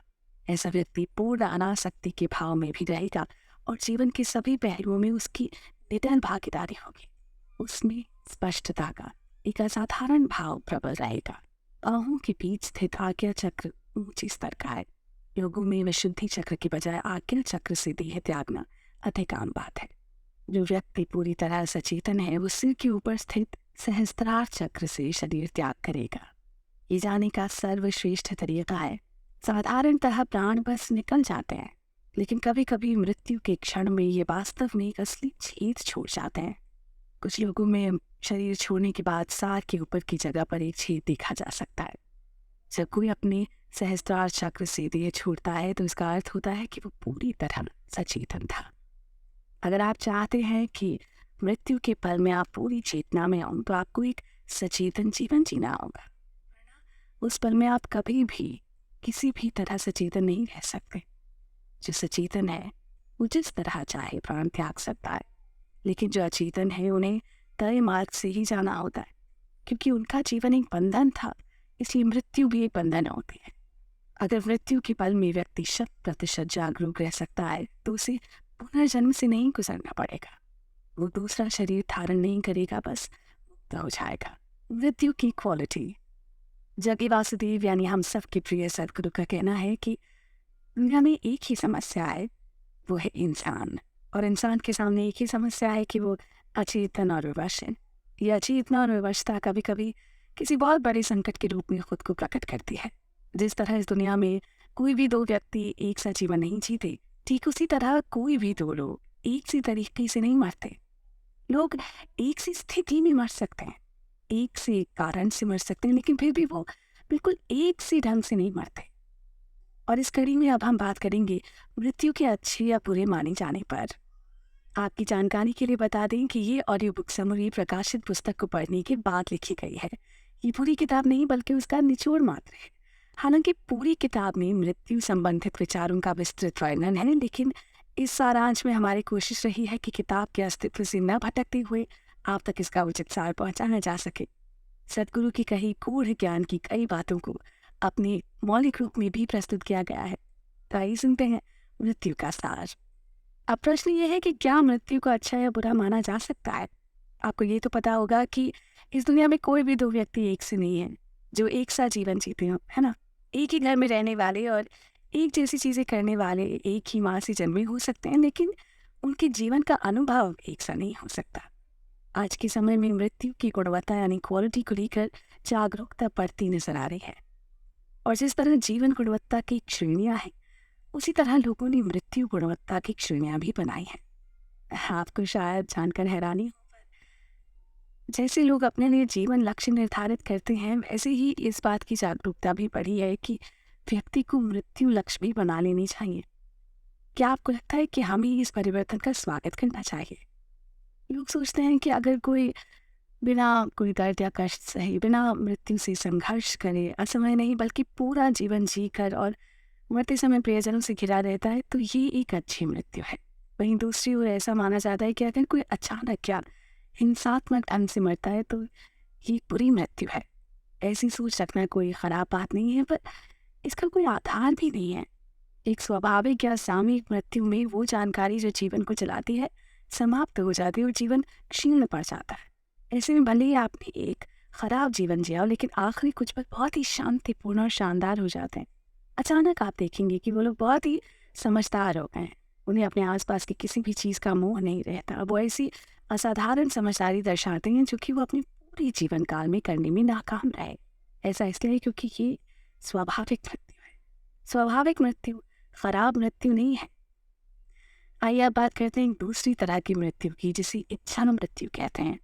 इस तरह से ये मृत्यु नहीं कहलाती, बल्कि जीवन और मृत्यु के चक्र से बाहर निकल जाना कहलाते हैं। ये तब संभव है जब कोई व्यक्ति इतनी आध्यात्मिक साधना में होता है कि वो बिना अपने शरीर को नुकसान पहुंचाए अपनी ऊर्जाओं को उससे अलग कर सकने की क्षमता रखता हो। इसे सर्वश्रेष्ठ मृत्यु माना जाता है। इसी को हिंदू परंपरा में महान समाधि कहा जाता है। शरीर और मन की बुनियादी संरचना जो इन्हें बांधे रखती है, उससे वो व्यक्ति मुक्त हो गया है। हर आध्यात्मिक साधक का यही परम लक्ष्य होना चाहिए। सदगुरु कहते हैं कि मृत्यु कोई अचानक होने वाली घटना नहीं है, ये समय के साथ बढ़ती है। अक्सर शरीर इस प्रक्रिया को आगे बढ़ाता है। ऐसे में हो सकता है कि हमारा मन इसे पकड़ने के लिए पर्याप्त रूप से चेतन ना हो, लेकिन शरीर इसके बारे में बताता रहता है। क्या जानते हैं, जब शरीर अपने अंत की ओर बढ़ता है उस समय पूरा शरीर मृत्यु की भाषा बोलने लगता है। ऐसे में बड़ा सवाल ये उठता है कि क्या मृत्यु का पूर्वानुमान लगाना संभव है? हाँ, ये संभव है, लेकिन ये बहुत ही सीमित है और इसे बहुत अधिक बढ़ा चढ़ाकर नहीं देखना चाहिए। सदगुरु ने इस विषय पर यह ज्ञान दिया है कि अगर मैं एक नारियल के पेड़ को देखूं, तो उस पेड़ की उम्र और उसका स्वास्थ्य देखकर मैं बता सकता हूँ कि उसमें फल कब आएंगे और वो कब फल देगा। मैं ये भविष्यवाणी भी कर सकता हूँ कि कब उसकी मृत्यु होगी। मैं आपको ये सब उसी समय बता सकता हूँ, लेकिन अभी और उस समय के बीच अगर आपने उस नारियल के पेड़ को काट दिया तो मेरी भविष्यवाणी गलत हो जाएगी। यही मनुष्यों के लिए भी लागू होता है। इसलिए ये माना जाता है कि जन्म कुंडली चाहे कुछ भी कहे, कोई भी बस यूं ही मर सकता है। दुनिया में बहुत सारे लोग कल किसी दुर्घटना में या किसी बीमारी से या किसी और कारण से मारे गए। क्या आपको लगता है कि उन सब की कुंडलियों में लिखा था कि वो कल मर जाएंगे? नहीं, उन सब में लिखा था लंबा जीवन है, लेकिन वो बहुत कम उम्र में ही चल बसे। व्यक्ति की मृत्यु साधारणतया उसके सौर चक्रों के संबंध से तय की जाती है और एक चक्र लगभग 12 साल का होता है। कई बार ये भविष्यवाणियां सटीक भी निकल सकती हैं, कोई भी अनुमान अचूक नहीं होता। हाँ, लेकिन आप जितने अधिक जानकार होंगे आपके अनुमान उतने ही सटीक होंगे। मृत्यु की भविष्यवाणी करना भी कुछ इसी तरह की प्रक्रिया है। अशुभ मृत्यु। सदगुरु ने अपनी नवीनतम पुस्तक में मृत्यु के बारे में खुलासा करते हुए बताया है कि कैसे इसका कठोर और स्पष्ट दृष्टिकोण बहुत अधिक विचलित करता है। और ये सिर्फ प्रभाव के लिए नहीं है, सच्चाई वैसे भी ऐसी ही होती है। सच्चाई चौंकाने वाली होती है। आइए हम संक्षेप में इसका सार बताते हैं। किसी को नुकसान पहुंचाने के लिए नकारात्मक ऊर्जाओं का प्रयोग करना इस दुनिया की बहुत प्राचीन प्रथा है। भारत में इसे एक पूरा विज्ञान बना दिया गया है। इस विज्ञान के अनुसार अगर किसी को इस पर महारत हासिल करनी है तो इसके प्रयोग से किसी को भयानक कष्ट और यहाँ तक की मृत्यु भी प्रदान की जा सकती है। सदगुरु ने इन्हीं ही अशुभ ऊर्जाओं का नाम दिया है। जीवन और मृत्यु के लगातार घूमते चक्र में पल में दुनिया को बदलते हम सब ने देखा है। कौन है जिसने घर में बच्चे के पैदा होने पर मिठाइयाँ न बंटवाई हों या किसी अपने की मृत्यु पर दिनों महीनों शोक न मनाया हो? हम खुद को कितना भी ये समझाने की कोशिश करें कि ये शरीर तो नश्वर है और एक दिन मिट्टी में मिल जाना है, पर हम अपनी मृत्यु के लिए कभी भी तैयार नहीं होते हैं। अपने घर, परिवार या पहचान में किसी का भी मरना हमेशा ही असहनीय होता है। तो आखिर क्या है मृत्यु और क्यों है इसका दुख? आइए जाने एक महायोगी से। ऑडियो बुक समरी में सुनते हैं सदगुरु की लिखी किताब मृत्यु के कुछ अंश। सदगुरु कहते हैं कि मृत्यु एक बहुत मूल सवाल है। वास्तव में मृत्यु के जो आंकड़े हमें पता चलते हैं उसकी तुलना में मृत्यु हमारे ज़्यादा पास है। जैसे जैसे हमारा जीवन आगे बढ़ रहा है हम मर रहे हैं। यही वजह है कि डॉक्टर आपके अंदर देखकर ही आपकी उम्र बता देता है। सही बात तो यह है कि हमारा जन्म होने से भी पहले हमारे अंदर मृत्यु की शुरुआत हो जाती है। अगर आप अज्ञानी हैं, अनजान हैं, तो ये आपको ऐसा लगता है कि मृत्यु बाद में किसी दिन आएगी। पर अगर आप जागरूक हैं तो आप देखेंगे कि मृत्यु और जीवन दोनों ही हर पल में हो रहे हैं। अगर आप बस इतना ही करें कि थोड़ी ज़्यादा जागरूकता के साथ सांस लें, तो आप देखेंगे कि हर ली हुई सांस जीवन है और हर छोड़ी हुई सांस मृत्यु है। हम सभी चाहते हैं कि हम एक अच्छा जीवन जिएं और समय आने पर हमारी एक अच्छी मृत्यु भी हो। इंसान के अधिकतर प्रयास जीवन को अच्छी तरह से जीने के बारे में होते हैं और अगर हम नतीजों पर गौर करें तो वो इसे साबित करते हैं। मानव जाति ने अच्छा जीवन जीने के लिए बहुत कुछ किया है। पिछली किसी भी पीढ़ी की तुलना में आज हम अपना जीवन अधिक आरामदेह और सुविधाजनक बनाने में कामयाब रहे हैं। लेकिन जब मृत्यु की बात आती है तो ये नहीं कहा जा सकता कि हम इस मामले में किसी भी तरह अपने पूर्वजों से बेहतर हैं। ऐसे बहुत सी तथ्य हैं जो बताते हैं कि इंसान जीवन को बेहतर ढंग से जीने में तो सफल रहा है, पर मरने में नहीं। इसका मूल कारण यह है कि हमने मृत्यु को कभी उतना महत्व दिया ही नहीं जितना जीवन को दिया है। दुनिया भर में जीवन का जश्न मनाया जाता है और मृत्यु का शोक। जीवन को एक सफलता के रूप में देखा जाता है तो मृत्यु को एक विफलता के रूप में। जीवन के लिए शोर है तो मृत्यु के लिए मौन। क्या यह हैरान करने वाली बात नहीं है कि जीवन अनित्य है, क्षणिक है, पर मृत्यु नहीं? फिर भी दुनिया में मृत्यु का शोक मनाया जाता है। मृत्यु शब्द से बातचीत के दौरान खामोशी छा जाती है। बच्चों को अक्सर सिखाया जाता है कि वो कभी इस शब्द को न बोलें, क्योंकि ये डर होता है कि कहीं इस शब्द के बोलने मात्र से यमराज अपने लिए निमंत्रण न समझ ले। इतना ही नहीं, कई बहुत सयाने लोग भी मृत्यु के लिए कोई मधुर शब्द इजाद करने की कोशिश में लगे रहते हैं, जो इस घटना के रूखेपन को ढकने की एक व्यर्थ कोशिश है। ऐसा कहा जाता है कि लोग मृत्यु के बारे में ज़्यादा नहीं जानते, क्योंकि वो जीवन के बारे में ठीक से कहाँ जानते हैं। ऐसा माना जाता है कि मृत्यु लंबे जीवन के अंत में होने वाली एक छोटी सी घटना है, लेकिन एक पूरा जीवन जी लेने के बाद भी जीवन से जुड़े सरल सवालों के प्रति भी अनजान होते हैं, जैसे हम कहाँ से आए और कहाँ जाने वाले हैं। ऐसे में मृत्यु को लेकर भ्रम का होना स्वाभाविक है। हालांकि इसे स्वीकार करना होगा कि आधुनिक समय में मानव जाति अपनी पुरानी सोच से थोड़ा सा आगे बढ़ाई है। ईश्वर जीवन का उपहार है और मृत्यु उसका श्राप। इससे हम लोग काफी आगे निकल चुके हैं, लेकिन एक आम मानव के लिए मृत्यु आज भी एक रहस्य ही है। दरअसल इंसान अपनी नश्वर प्रकृति को सहजता से कभी स्वीकार नहीं कर पाया, और नतीजा ये हुआ कि चिकित्सा विज्ञान की सफलता से अमरता की ऐतिहासिक खोज में एक बार फिर से नई जान आ गई। आधुनिक विज्ञान के कंधों पर सवार होकर लोगों ने अब ये सोचना शुरू कर दिया है कि क्या मृत्यु को टाला नहीं जा सकता। विज्ञान इस संभावना को स्वीकार तक नहीं करता कि जीवन से पहले या मृत्यु के बाद भी कुछ हो सकता है। तथ्यों के अनंत जोड़ तोड़ से भरे इस विशाल ब्रह्मांड में जीवन के एक महज संयोग होने की परिकल्पना में कई खामियां नजर आती हैं। एक अनदेखी शक्ति यूं ही अचानक जीवन को कुछ समय के लिए शुरू कर देती है और फिर यूं ही उसे अचानक खत्म कर देती है। आखिर क्यों? ऐसे में सदगुरु शाह धरती पर एकमात्र व्यक्ति हैं जो बड़ी सभा में लोगों से बेधड़क भावहीन लहजे में मृत्यु पर बातें करते हैं। कई बार वो कार्यक्रम की शुरुआत भी इसी बात से करते हैं। फिर वो मृत्यु का प्रत्यक्ष अनुभव कराने के लिए प्रतिभागियों को एक निर्देशित ध्यान की प्रक्रिया से गुजारते हैं। वो ज़्यादा अकेले ऐसे व्यक्ति हैं जो लोगों को मृत्यु जैसा अनुभव देने वाली ध्यान की प्रक्रिया में दीक्षित करके जीवन जीने का सहज तरीका सिखाते हैं। लिहाजा मृत्यु को लेकर बनाई गई कोई भी समझ जो इस तथ्य को नज़रअंदाज करती है, वो निश्चित रूप से अधूरी और गलत होगी। ये सरल सा तथ्य विज्ञान के अनुसार भी गहरी खोज की मांग करता है, लेकिन विज्ञान तो शरीर के खत्म होने के साथ ही थम जाता है ना। वहीं दूसरी तरफ दुनिया भर के धर्म अटकलों से परे पड़े हैं कि मृत्यु के बाद क्या होता है, और हम इन दोनों के बीच खुद को खोया हुआ पाते हैं कि नहीं। मृत्यु एक परिचय।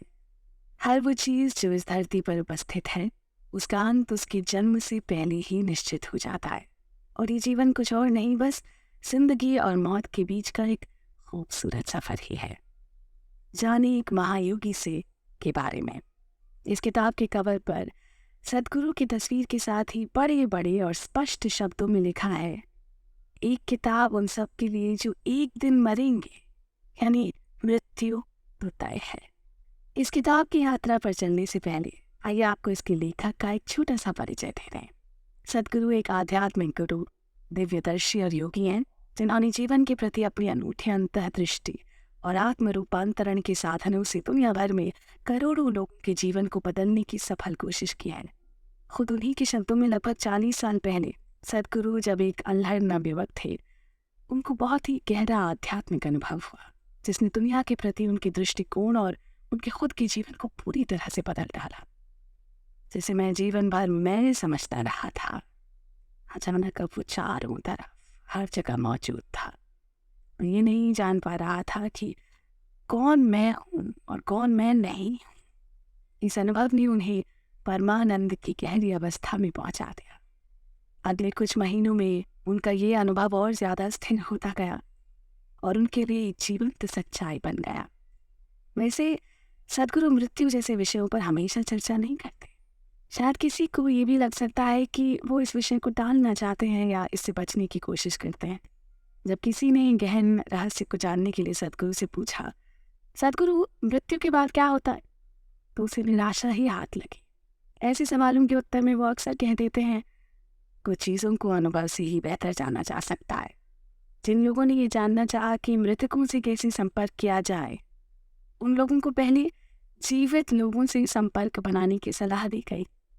जिन लोगों ने सोल यानी आत्मा के अस्तित्व के बारे में पूछा, उन्हें जवाब मिला कि सबके पास दो हैं, हर पाँव के नीचे एक सोल यानी तलवा। तो इस तरह वो कुछ ना कहते हुए भी बहुत कुछ कह देते हैं। आइए आपको बता दें कि अगले कुछ चरणों में हमारी चर्चा का विषय क्या होगा। मृत्यु के पहले भाग, जीवन और मृत्यु एक सांस में सदगुरु ने जीवन और मृत्यु की मौलिक प्रक्रिया को कई नजरियों से समझाया है। वो मृत्यु पर योग के नजरिए को समझाने के लिए साबुन की बुलबुली का उदाहरण इस्तेमाल करते हैं। वो विभिन्न प्रकार की मृत्यु के बारे में बात करते हैं और ये भी बताते हैं कि मृत्यु को लेकर हमारे पास क्या विकल्प है। वो पहले भाग को ये बताते हुए समाप्त करते हैं कि आखिर मृत्यु का सबसे श्रेष्ठ रूप क्या है। जीवन और मृत्यु की बुनियादी प्रक्रिया को समझाने के अलावा इस पुस्तक का एक उद्देश्य व्यक्ति को अच्छी मृत्यु पाने में मदद करना भी है। पुस्तक के दूसरे भाग मृत्यु की शालीनता में सदगुरु ये स्पष्ट करते हैं कि एक अच्छी मृत्यु क्या है और इसके लिए हम क्या तैयारियां कर सकते हैं।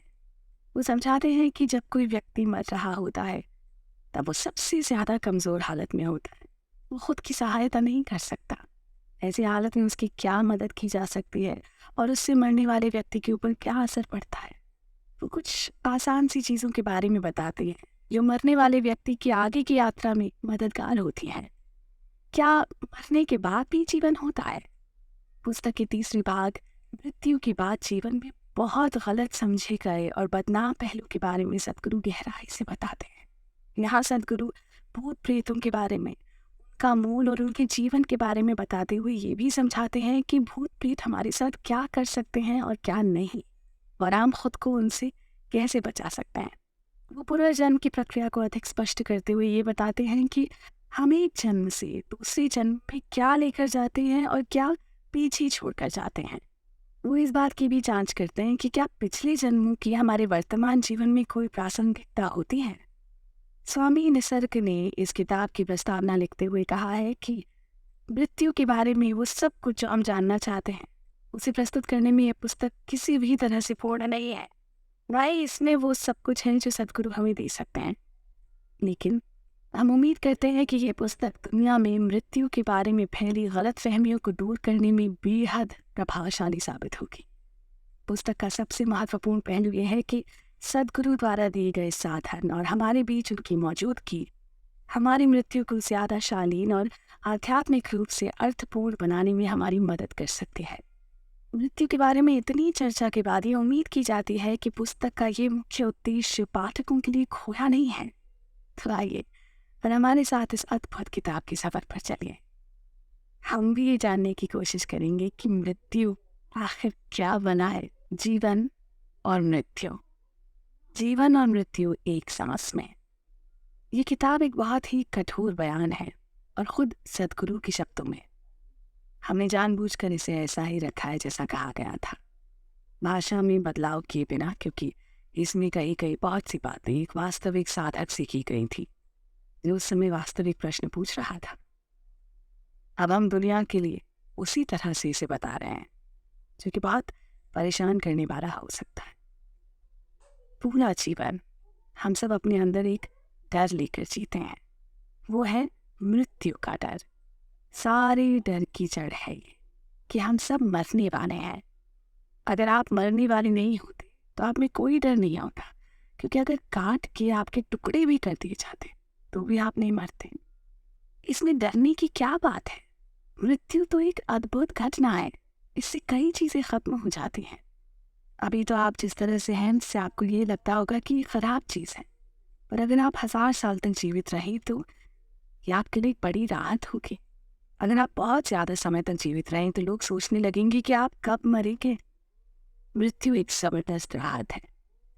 बस बात इतनी ही है कि ये अकाल ना हो, समय से पहले ना हो।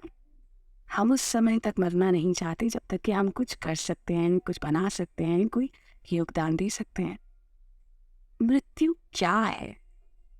जबकि सब जानते हैं कि मृत्यु सबसे मौलिक प्रश्न है, फिर भी लोग इसे अनदेखा करते हैं, इससे बचते हैं और अपनी अज्ञानता में केवल इसलिए जीते हैं क्योंकि धर्म के नाम पर दुनिया में हर तरह की बेतुकी कहानियों का प्रचार किया गया है। मृत्यु एक सबसे बुनियादी सवाल है। क्या आप जानते हैं कि एक दिन आप मर जाएंगे? सदगुरु कहते हैं कि वैसे तो मैं आपको लंबे जीवन का आशीर्वाद देता हूँ, लेकिन फिर भी आप एक दिन मरेंगे ही। हम आपके जीवन में दूसरी बातों के बारे में निश्चित नहीं हो सकते। देखिए ना, हम नहीं जानते कि आपकी शादी होगी या नहीं, या आपको कोई नौकरी मिलेगी या नहीं, आप कामयाब होंगे या नहीं, लेकिन ये एक घटना आपके जीवन में होनी निश्चित है। आप सीधे अपनी कब्र पर या चिता पर जाएंगे। मनुष्य की सबसे बड़ी नादानियों में से एक है मृत्यु को केवल दूसरे लोगों से जोड़कर देखना, मानो ये कोई काल्पनिक घटना है जो दूसरों के साथ होती है, हमारे साथ नहीं। क्या आप जानते हैं कि दुनिया में लगभग 1,60,000 लोग जो कल जिंदा थे आज हमारे बीच नहीं है। हर सेकंड संसार में 2 लोग मर जाते हैं और एक दिन ये आपके और मेरे साथ भी होगा। इसे जानने के लिए किसी भारी शोध या बुद्धि, यहाँ तक कि पढ़ाई की भी आवश्यकता नहीं है। ये ज्ञान हर मनुष्य में पहले से ही मौजूद है, फिर भी हमें लगता है कि हमारे पास असीमित जीवन है। मृत्यु से बड़ा सच कोई नहीं। दरअसल मृत्यु के बारे में जो आंकड़े दिखाए जाते हैं ना, उससे वो हमारे कहीं अधिक करीब है। हमारे भीतरी अंगों और कोशिकाओं के स्तर पर तो मृत्यु हर पल घट रही है। तो इस तरह आपके भीतर एक बार देख लेने पर ही आपका डॉक्टर जान लेता है कि आप कितने साल के हैं। वास्तव में तो जन्म लेने से पहले ही हमारे भीतर मृत्यु घटित होना शुरू हो जाती है। अगर आप इसके प्रति अनजान बने रहते हैं तो ही आपको लगता है कि आपके लिए मृत्यु बाद में किसी दिन आएगी। यदि आप जागरूक हैं तो आप देखेंगे कि जीवन और मृत्यु हर पल घटित हो रहे हैं। अगर आप थोड़ा और सचेतन होकर सांस लें तो आप पाएंगे कि हर आती हुई सांस में जीवन है और हर जाती हुई सांस में मृत्यु। जन्म लेते ही सबसे पहला काम जो एक बच्चा करता है वो है सांस लेना, और जो आखिरी काम आप अपने जीवन में करेंगे वो होगा सांस छोड़ना। अभी आप सांस छोड़ें और अगर अगली सांस न ले पाएं तो आप मर जाएंगे। अगर आप इसे समझ नहीं पाए हैं तो एक सांस लीजिए, अपनी नाक को बंद कीजिए और अगली सांस मत लीजिए। कुछ ही पलों में आपके शरीर की हर कोशिका जीवन के लिए तड़पना शुरू कर देगी। जीवन और मृत्यु का क्रम हर पल हो रहा है, हर सांस में वो दोनों एक साथ मौजूद हैं, उन्हें अलग नहीं किया जा सकता। उनका रिश्ता तो सांसों से भी आगे जाता है। सांस की आवश्यकता थोड़ी तात्कालिक है, लेकिन ये उसी श्रेणी में आती है जिसमें खाना और पानी। क्या मृत्यु कोई हादसा है? लोगों को लगता है कि मृत्यु एक त्रासदी है, जबकि ये नहीं है। लोगों द्वारा जीवन को अनुभव किए बिना ही पूरा जीवन काल बिता देना एक त्रासदी है। अगर आप मरते हैं तो उसमें वास्तव में कोई त्रासदी नहीं है। ये तो एक तरह से आपके जीवन में आ रही समस्याओं का अंत ही है। लेकिन अगर आप जीवित हैं और जीवन को उसकी पूर्णता में अनुभव नहीं कर रहे हैं तो ये सही मायनों में त्रासदी है। अगर आप अपने शरीर और मन को सही तरह से संभालना सीख जाएं तो आपके जीवन का अनुभव सुखद ही होगा, क्योंकि ये सच है कि वास्तव में मरणम या मृत्यु करुणम यानी दया है। मृत्यु करुणा का एक रूप है, क्योंकि ये आपको सभी सांसारिक समस्याओं से मुक्त कर देती है। मृत्यु की प्रक्रिया। सदगुरु जिनका असली नाम जग्गी वासुदेव है, ईशा फाउंडेशन नाम की मानव सेवी संस्था के संस्थापक हैं। ईशा फाउंडेशन द्वारा दुनिया भर में योग के कार्यक्रम सिखाए जाते हैं और साथ ही ये संस्था कई सामाजिक और सामुदायिक विकास योजनाओं पर भी काम करती है। आइए अब हम इस कड़ी के दूसरे अध्याय में जानते हैं मृत्यु की प्रक्रिया का सारांश। सदगुरु के अनुसार आप जिसे जीवन कहते हैं ना, अभी वो सिर्फ साबुन की बुलबुली जैसा है। पूरी यौगिक या आध्यात्मिक प्रक्रिया का सार इस बुलबुली को इतना जीना करना है ताकि जिस दिन ये फूटे तो पीछे कुछ भी बाकी न रहे और ये अस्तित्व के बंधन से निर्वाण की ओर बढ़ जाए। अगर आप बुनियादी रूप से समझना चाहते हैं कि जीवन और मृत्यु कैसे काम करते हैं, तो आपको ये समझना होगा कि सृष्टि कैसे काम करती है और सृष्टि में मौजूद विभिन्न स्मृतियों या यादों की क्या भूमिका है। यहाँ जब स्मृति की बात कही जा रही है, तो इसका अर्थ केवल ये नहीं है कि जो आप याद रखते हैं। स्मृति की परतें कहीं गहरियाँ होती हैं।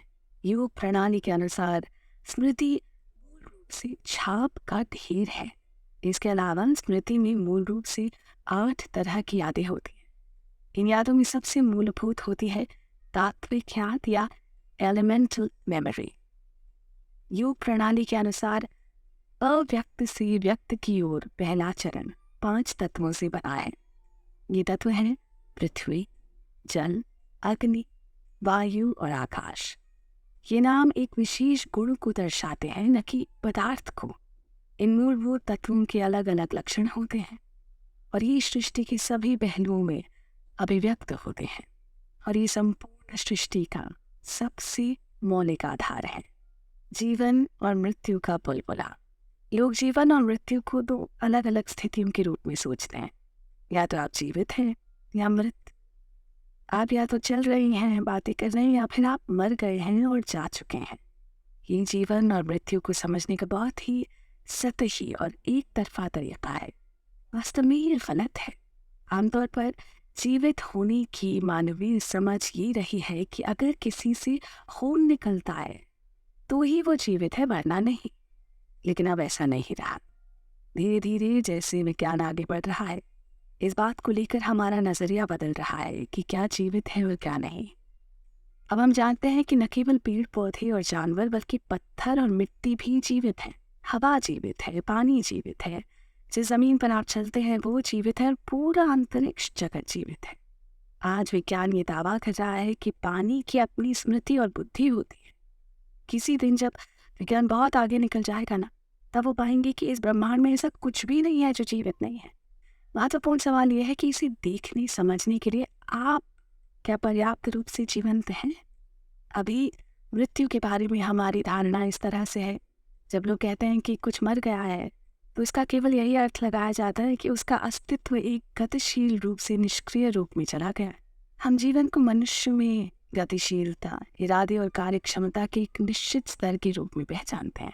अगर ये गतिशीलता एक स्तर से नीचे चली जाती है तो हम कहते हैं कि वो मर गया, क्योंकि जहाँ तक हमारी समझ और हमारे काम करने की बात आती है, हम एक मनुष्य से जिन चीज़ों की उम्मीद करते हैं वो अब उसके लिए संभव नहीं है। हवा जीवित है, चट्टान जीवित है, पेड़ जीवित हैं, जानवर जीवित हैं, पक्षी जीवित है और एक मनुष्य भी जीवित है। फर्क बस इतना है कि इन सब के इरादों का स्तर अलग है, बुद्धिमत्ता का स्तर अलग है और सबसे बढ़कर स्मृति के भिन्न आयाम है। यही पूरी बात है। आपके निश्चय की दृढ़ता इस बात से तय होती है कि आप कितनी मात्रा में सचेतन स्मृति रखने में सक्षम हैं। एक अमीबा यानी एक सेल के जीवाणु से लेकर एक मनुष्य तक, सवाल केवल जटिलता का है। हर जीव का निश्चय होता है, लेकिन ये मुख्य रूप से अचेतन इरादा है। केवल मनुष्यों में ही सचेतन निश्चय होता है। यही बात हमें सबसे अलग करती है। कोई दूसरा जीव इस तरह नहीं सोच सकता। उनके लिए जो भी उनका अचेतन निश्चय है, वही मुख्य रूप से उनका निश्चय है। इस बात का दूसरे शब्दों में ये अर्थ है कि आवरण में बंद जीवन जैसी कोई चीज़ नहीं होती। आत्मा के बारे में कही जाने वाली सारी बातें और दूसरी आकर्षक बातें लोगों को दिलासा देने के लिए रची गई हैं। अगर आप उन्हें ये बताएं कि उनके भीतर इस तरह की कोई चीज़ नहीं है, तो वो पूरी तरह से डर जाएंगे। अब सवाल उठता है कि अगर ऐसा है तो व्यक्ति या व्यक्तित्व क्या है? व्यक्ति जैसा कुछ नहीं होता। ये केवल स्मृति का एक मकड़ जाल है जो इस व्यक्ति के होने का भ्रम पैदा करता है। यही कारण है कि जब किसी तरह व्यक्ति की स्मृति मिट जाती है ना, जैसे अल्जाइमर्स बीमारी या कुछ और, तो उसी समय उसके व्यक्तित्व की भी मृत्यु हो जाती है। अचानक से वो अब वही व्यक्ति नहीं रह जाता, लेकिन अभी भी उनकी अपनी प्रवृत्ति होती है। इसी तरह साधना से आप एक विशाल बुलबुला फुलाते हैं। आप इसे इस तरह फुलाना चाहते हैं कि इस स्मृति के उस स्वरूप में फिर कभी कहीं भी न रहे। इसके लिए आपको इसे बहुत बड़ा करना होगा। वास्तव में बुलबुले को बड़ा करने का अर्थ उसकी सतह को ज़्यादा से ज़्यादा पतला करने की चेष्टा करना है। साधना के माध्यम से आप इसे भीतर से खींचते हैं, इसे खींच कर बढ़ाते हैं। आप इसे इतना खींचते हैं कि एक दिन ये फट जाता है। आप इसे इतना बढ़ा देते हैं कि स्मृति खींच कर इतनी अधिक महीन हो जाती है कि जब ये टूटती है ना, तो पूरी तरह से समाप्त हो जाती है। जीवन रूपी बुलबुला। सदगुरु का कहना है कि एक इंसान के रूप में जन्म लेने का मतलब है कि आप में असीम व अनंत होने की संभावना है। अभी आपके ऊपर है कि आप अपनी इस ईश्वरीय संभावना को जीते हैं या नहीं। जी हाँ, हम सभी जानते हैं कि इस जीवन में हम कितना कुछ करने के लायक हैं, पर अपनी ज़्यादातर ज़िंदगी को बेकार की सोच और काम में उलझाए रहते हैं। दिन रात की भागदौड़ में व्यस्त रहते हुए कब बचपन से जवानी और जवानी से बुढ़ापे तक के अपने आखिरी पड़ाव पर पहुंच जाते हैं, पता ही नहीं चलता। अब तक हमने जाना कि मुख्य रूप से स्मृतियों को हमारा ऊर्जा शरीर धारण करता है। इसलिए जब मृत्यु होती है तब सतह पर आपने जो भी स्मृति जमा की होती है वो खत्म हो जाती है, लेकिन कर्म की स्मृति की गहरी परत बनी रहती है। इसीलिए कहा जाता है कि आत्मा अमर है। वैसे ये अमर नहीं है, लेकिन आपके अनुभव में अगर कोई चीज़ आपके शरीर से आगे भी जाती है तो आप उसे अमर कहते हैं। जीवन और मृत्यु को इस तरह से समझें। अगर आप जानना चाहते हैं कि मृत्यु के दौरान क्या होता है, तो आपको मानव निर्माण प्रक्रिया की कुछ समझ होनी जरूरी है। योग में हम हर चीज को, पूरे प्राणी को एक शरीर के रूप में देखते हैं। ये शरीर 5 परतों का संगठन है। ये 5 परतें या 5 कोश हैं: अन्नमय कोश, मनोमय कोश, प्राणमय कोश, विज्ञानमय कोश और आनंदमय कोश। हर कोश का एक खास उद्देश्य और गुण होता है। मनुष्य की सबसे बाहरी परत या सबसे बाहरी कोश उसका भौतिक शरीर है। इसे अन्नमय कोश कहा जाता है। अन्न का अर्थ है भोजन, इसलिए हम इसे भोजन से बना शरीर कहते हैं। जब आप पैदा होते हैं तो आपका वजन सिर्फ 2.5 या 3 किलो के आसपास होता है। अब आपका भार लगभग 20 गुना से आता है। ये सब उस भोजन और पोषण से आया है जो आपने खाया है। तो जिसे आप शरीर कहते हैं ना, वो बस इकट्ठा किया गया खाने का एक ढेर है। इसी तरह से इसका नाम पड़ा। दूसरी परत मनोमय कोश है। ये मानसिक शरीर है। इसमें आपके विचार, भावनाएं और दोनों सचेतन और अचेतन मानसिक प्रक्रियाएं शामिल हैं। आज डॉक्टर बहुत सी बीमारियों की मनोदैहिक प्रकृति के बारे में बात करते हैं। इसका मतलब है कि मन या दिमाग में जो भी घटित होता है वो शरीर की अवस्था को प्रभावित करता है। मन के स्तर पर होने वाली हर हलचल की शरीर में एक रासायनिक प्रतिक्रिया होती है, और बदले में शरीर में होने वाला हर रासायनिक बदलाव मन के स्तर पर एक हलचल पैदा करता है। जब हम मन कहते हैं तो आमतौर पर लोग सोचते हैं कि ये किसी एक जगह मौजूद है, लेकिन ऐसा है नहीं। मन किसी एक जगह मौजूद नहीं है। मन की एक पूरी शारीरिक संरचना है। मन का एक पूरा शरीर है जिसे हम मनोमय कोश कहते हैं। यही पूरा मानसिक शरीर है। भौतिक और मानसिक शरीर आपके हार्डवेयर और सॉफ्टवेयर की तरह है। हार्डवेयर और सॉफ्टवेयर तब तक कुछ नहीं कर सकते जब तक आप उन्हें अच्छी ऊर्जा प्रदान नहीं करते। इसलिए स्वयं की एक तीसरी परत है जिसे प्राणमय कोश कहते हैं। प्राण जीवन ऊर्जा है। यही ऊर्जा शरीर है जो अन्नमय कोश और मनोमय कोश को ऊर्जा देता है और उन्हें चलाता है। स्वयं की चौथी परत को विज्ञानमय कोश कहा जाता है, जो ज्ञान से संबंधित है। विशेष ज्ञान या विज्ञान का अर्थ है असाधारण ज्ञान या वो ज्ञान जो हमसे परे है। इसे आप हवा के बीच का शरीर भी कह सकते हैं। एक अस्थिर या क्षणिक शरीर है, भौतिक से अभौतिक के बीच की स्थिति में है। ये दोनों के बीच एक संपर्क की तरह है। यह आपके मौजूदा अनुभव के स्तर पर नहीं है, क्योंकि आपका अनुभव 5 इंद्रियों तक सीमित है और ये इंद्रियां अभौतिक को अनुभव नहीं कर सकती। 5वें कोश को आनंदमय कोश कहा जाता है। इसका जीवन के भौतिक आयामों से कोई लेना देना नहीं है। केवल भौतिक ही यहाँ और वहाँ हो सकता है। जो अभौतिक है वो ना तो यहाँ है और ना ही वहाँ। ये सब कुछ है और कुछ भी नहीं है। तो सबसे गहरी परत वो आयाम है जो भौतिक से परे है। ये कुछ नहीं होना है। जब सदगुरु कहते हैं कुछ नहीं, नथिंग, तो यहाँ कुछ और नहीं के बीच एक हाइफन लगा देना चाहिए। कुछ नहीं, थिंग। ये कोई चीज नहीं है, ये भौतिक नहीं है, ये भौतिक प्रकृति से परे है। इसका वर्णन या परिभाषा नहीं दी जा सकती। इसलिए इसके बारे में योग केवल अनुभव के संदर्भ में ही बात करता है। जब हम भौतिक से परे इस आयाम को छूते हैं, हम आनंद में डूब जाते हैं। इसलिए आनंदमय कोश को आनंद शरीर कहा गया है।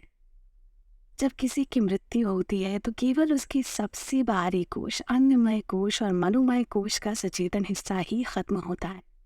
व्यक्ति पूरी तरह नहीं मरता, बाकी की संरचना वैसी ही रहती है। ये फिर एक दूसरा गर्भ तलाश करेगी और भौतिक दुनिया में खुद को दोबारा व्यक्त करेगी। इसीलिए मृत्यु प्राणी का विलय हो जाना नहीं है। आप कुछ ही समय में दोबारा प्रकट हो जाएंगे। अगर ऊर्जा शरीर, मानसिक शरीर और भौतिक शरीर अपने स्थान पर है ना, सिर्फ तभी वो आनंद शरीर को अपने स्थान पर थाम सकते हैं। जब वो नहीं रहते तो आनंद शरीर भी नहीं रहता। अब वो पूरी तरह से नहीं है। यही जीवन, मृत्यु और विलय की पूरी कहानी है। पंच प्राण। अगर आप ये और आगे समझना चाहते हैं कि मृत्यु के समय भौतिक शरीर का अलग होना कैसे होता है, तो आपको जीवन का संचालन करने वाली उन महत्वपूर्ण ऊर्जाओं को थोड़ा और समझना होगा। योग में इसे प्राण कहते हैं। ये स्वयं को 5 मूलभूत आयामों में व्यक्त करता है।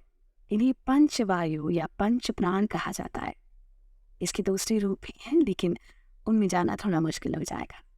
आइए अभी हम इन 5 आयामों को ही देखते हैं। आइए जानते हैं क्या है ये पंच प्राण जो हमारे शरीर में अलग अलग गतिविधियों के लिए जिम्मेदार हैं।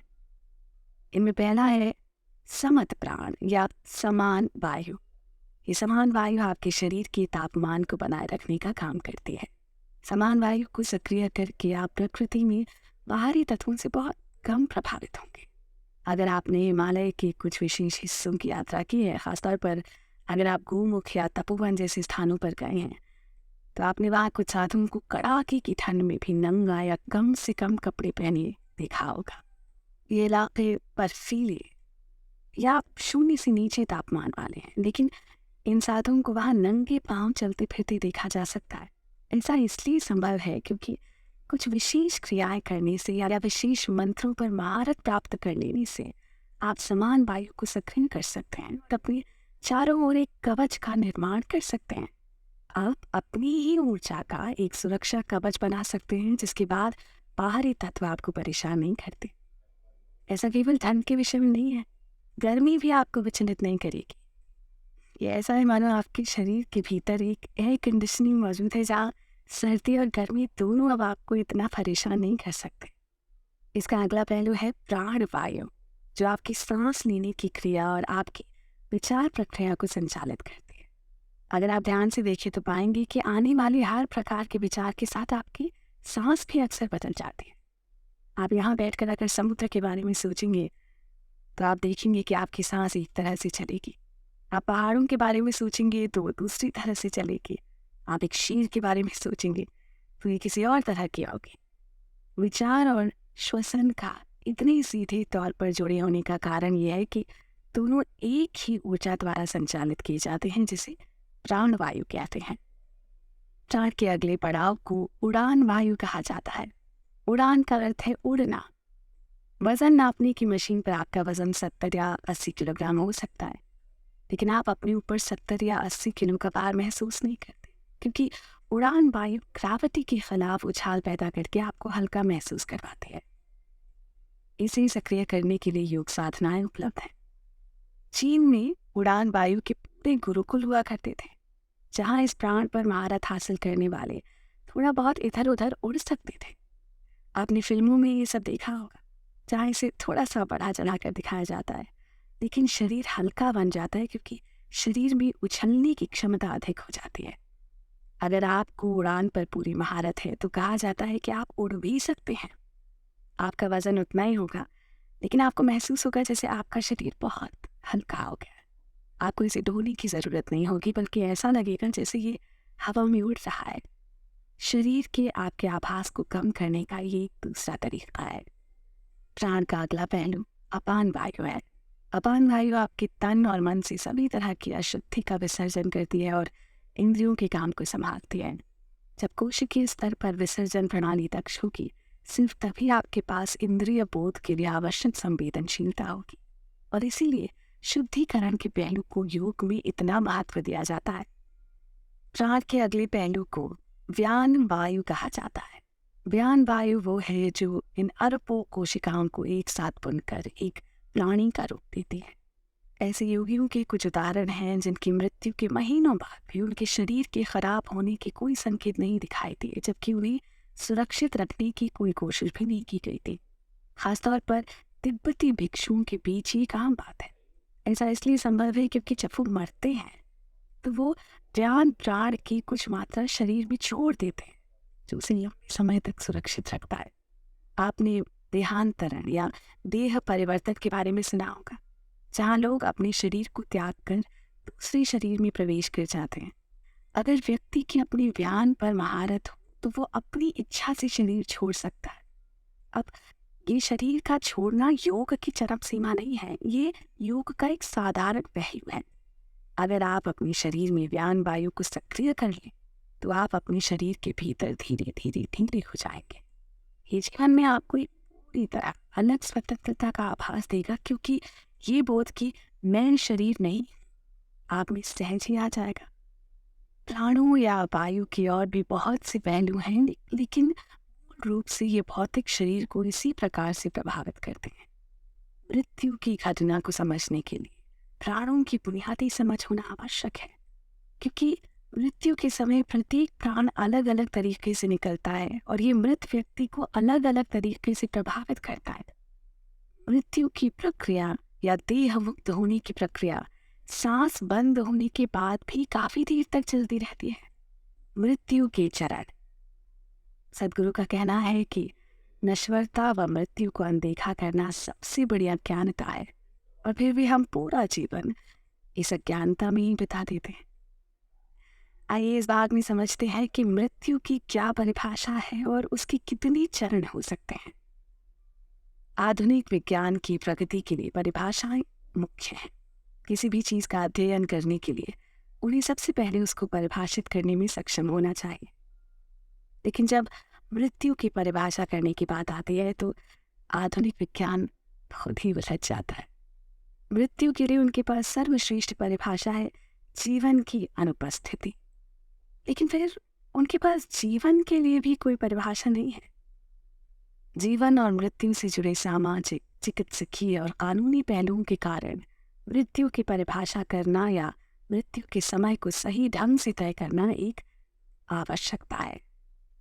पहले उन्होंने कहा कि अगर सांस रुक गई है तो व्यक्ति मर गया है, लेकिन फिर कुछ लोग जो इस परिभाषा के अनुसार मृत घोषित कर दिए गए थे फिर से जीवित हो गए और बवाल मच गया। तो वो एक कदम और आगे बढ़े और कहा कि अगर नाड़ी बंद हो जाती है, अर्थात दिल धड़कना बंद कर देता है, तो ये मृत्यु है। लेकिन फिर से सांसें और दिल के रुक जाने पर भी लोगों में जीवन वापस लौट आया। आज उनके पास पारिभाषिक शब्दों का एक संग्रह है। क्लिनिकल मृत्यु, दिमागी मृत्यु, दैहिक मृत्यु, दिल फेफड़े की विफलता, पूरी दिमाग की मृत्यु, उच्चतर दिमागी मृत्यु वगैरह, जिससे कि वो मृत्यु को परिभाषित करने की अपनी अयोग्यता के पीछे छुप सके। वास्तव में ये समस्या इसलिए है क्योंकि वो केवल मृत्यु की प्रक्रिया को देख रहे हैं, उसके कारण को नहीं, जो कि पंच प्राणों का भौतिक शरीर से प्रस्थान है। आधुनिक विज्ञान मशीनों को मृत्यु का फैसला करने देता है। मॉनिटरों पर आपकी सांस का रुकना, दिल का रुकना या आपके मस्तिष्क का संकेतहीन हो जाना मृत्यु नहीं है। जब भौतिक शरीर से पंच प्राण पूरी तरह निकल जाते हैं, केवल तभी वो मृत्यु है। जब सांस बंद हो जाती है, जिसे हम मृत्यु कहते हैं, वो हो जाती है, तो प्राणों का निकास समय के साथ धीरे धीरे होता है। सभी प्राण एक ही पल में शरीर को नहीं छोड़ते, उनके निकलने का एक निश्चित स्वरूप होता है। इसे कुछ सरल तरीकों से देखा जा सकता है। उदाहरण के लिए यह अच्छी तरह दर्ज किया गया है कि अगर आप एक मृत शरीर को 2 से 3 दिन तक रखें तो आप देखेंगे कि उसके बाल बढ़ेंगे। अगर वो एक आदमी रहा हो और दाढ़ी बनाता हो तो आप इसे उसके चेहरे के बालों में देख सकते हैं, उसके नाखून भी बढ़ेंगे। इसलिए जिन देशों में वो मृत शरीरों को लंबे समय के लिए सुरक्षित रखते हैं तो देखभाल करने वाले नाखूनों को काटते हैं और दाढ़ी बनाते हैं। ऐसा इसलिए नहीं है क्योंकि चमड़ी सूख गई है या सिकुड़ गई है। इन चीज़ों का थोड़ा योगदान हो सकता है, लेकिन मुख्य रूप से ऐसा इसलिए होता है क्योंकि बाल और नाखून एक तरह से खास है, क्योंकि शरीर के उन हिस्सों में आपके जीवित रहते हुए भी कोई संवेदना नहीं होती। इन हिस्सों में संवेदना नहीं होने का कारण है कि आपके जीवित रहते हुए भी उनमें प्राणवायु नहीं होती, लेकिन दूसरी सभी वायु वहाँ मौजूद रहती हैं। इसलिए मृत्यु के तुरंत बाद जब प्राण वायु शरीर से निकल जाती है तो शरीर के इन भागों पर अधिक असर नहीं पड़ता। जब तक शरीर से दूसरे प्राण भी न निकल जाए आप वहाँ पर थोड़ी बढ़त देखेंगे। ऐसा सिर्फ इसलिए है क्योंकि प्राणों की निकासी की प्रक्रिया समय के साथ धीरे धीरे होती है। उस समय तक बाहरी दखल और कुछ जोड़ तोड़ करने के अवसर होते हैं जिनसे कभी कभी मृत व्यक्ति को पुनर्जीवित किया जा सकता है। केवल इसी कारण से मृत्यु के बाद आगे की यात्रा में मृत व्यक्ति की सहायता करना संभव है या देहांतरण जैसी प्रक्रियाओं की गुंजाइश है। मूल रूप से जिसे हम मृत्यु कहते हैं वो देह मुक्त होने की प्रक्रिया में एक खास स्थिति या एक खास चरण है। उस संदर्भ में ये ठीक है कि अंग्रेजी भाषा में आप किसी को मृतक की तरह नहीं पहचानते, बल्कि आप उसे मृत घोषित करते हैं। अगर कोई पुकारने और दूसरी किस्म की शारीरिक जांच का जवाब न दे तो एक साधारण व्यक्ति मान सकता है कि वो मर गया है, लेकिन एक पेशेवर चिकित्सक इसे स्वीकार नहीं करेगा। उनके पास जीवन की अधिक समझ है और उनके पास अधिक सूक्ष्म उपकरण और जांच के तरीके हैं। वो जानते हैं कि उचित हस्तक्षेप से जीवन को पुनः सक्रिय किया जा सकता है और व्यक्ति को शरीर में वापस लाया जा सकता है। लेकिन देह मुक्त होने की प्रक्रिया अगर एक खास स्तर को पार कर चुकी है तो वो व्यक्ति इन चिकित्सकीय प्रयासों का भी जवाब नहीं देगा। ऐसे व्यक्ति को चिकित्सकीय रूप से मृत घोषित कर दिया जाएगा। लेकिन योग परंपरा में अभी भी इसे आध्यात्मिक मृत्यु नहीं माना जाएगा। वो व्यक्ति जो योग और तंत्र में अच्छी तरह निपुण है, उसके पास जीवन की और भी अधिक सूक्ष्म समझ होती है। उसके पास जीवन तक पहुंचने और संभवतः उसे वापस लाने में सक्षम होने के लिए बहुत ही सूक्ष्म साधन और तकनीकें होती हैं। हालांकि अगर देह मुक्त होने की प्रक्रिया एक खास सीमा से आगे बढ़ती है तब वो भी उस शरीर में जीवन नहीं लौटा सकेंगे। अब सभी व्यावहारिक उद्देश्यों के लिए वो व्यक्ति पूरी तरह जा चुका है। अब उसे बिल्कुल भी वापस नहीं लाया जा सकता। अब केवल उसके आगे की यात्रा में सहायता की जा सकती है बस। तो किसी व्यक्ति की मृत्यु कब होती है, इस सवाल का जवाब काफी हद तक तो इस बात पर निर्भर करता है कि इस घोषणा का उद्देश्य क्या है और देह मुक्त होने के विभिन्न चरणों में उस जीवन के साथ दखल देने की किसी व्यक्ति की क्या क्षमता है। आप जितने अधिक क्षमतावान होंगे आपके पास उस स्थिति के साथ उतनी ही गुंजाइश होगी। चक्र, शरीर से निकलने के द्वार। जिस तरह अपनी हर सांस के साथ आप अपने अंत के नजदीक पहुंच रहे हैं, उसी तरह अपनी हर सांस के साथ आप अपनी मुक्ति के करीब भी पहुंच सकते हैं। शरीर की प्राण प्रणाली में विभिन्न ऊर्जा नाड़ियां और उनके मिलने के बिंदु जिन्हें चक्र कहते हैं शामिल हैं। ऐसे कुल 114 चक्र हैं। उनमें से 112 शरीर में स्थित हैं और 2 शरीर से बाहर हैं। शरीर में मौजूद चक्रों को 7 मुख्य श्रेणियों में बांटा गया है, जिसमें हर श्रेणी में 16 चक्र हैं। जीवन में इन चक्रों की सक्रियता के स्तर तय करते हैं कि एक व्यक्ति द्वारा जिए जाने वाले जीवन की गुणवत्ता क्या होगी। परिणाम स्वरूप मृत्यु में इन चक्रों से ऊर्जा जिस तरह गुजरती है वो मृत्यु की गुणवत्ता को भी तय करती है। इसलिए हर मृत्यु की प्रकृति केवल इस बात से तय नहीं होती कि प्राण किस तरह शरीर से निकले हैं, बल्कि इस बात से भी तय होती है कि किस चक्र से प्राण निकले हैं। भले ही आप अपने से भीतर मुक्त हो चुके हों, अगर आपने अपने भीतर एक खास अवस्था प्राप्त कर भी ली हो, तब भी भौतिक शरीर को सचेतन रूप से छोड़ने के लिए आपको बहुत अधिक निपुणता की आवश्यकता होगी।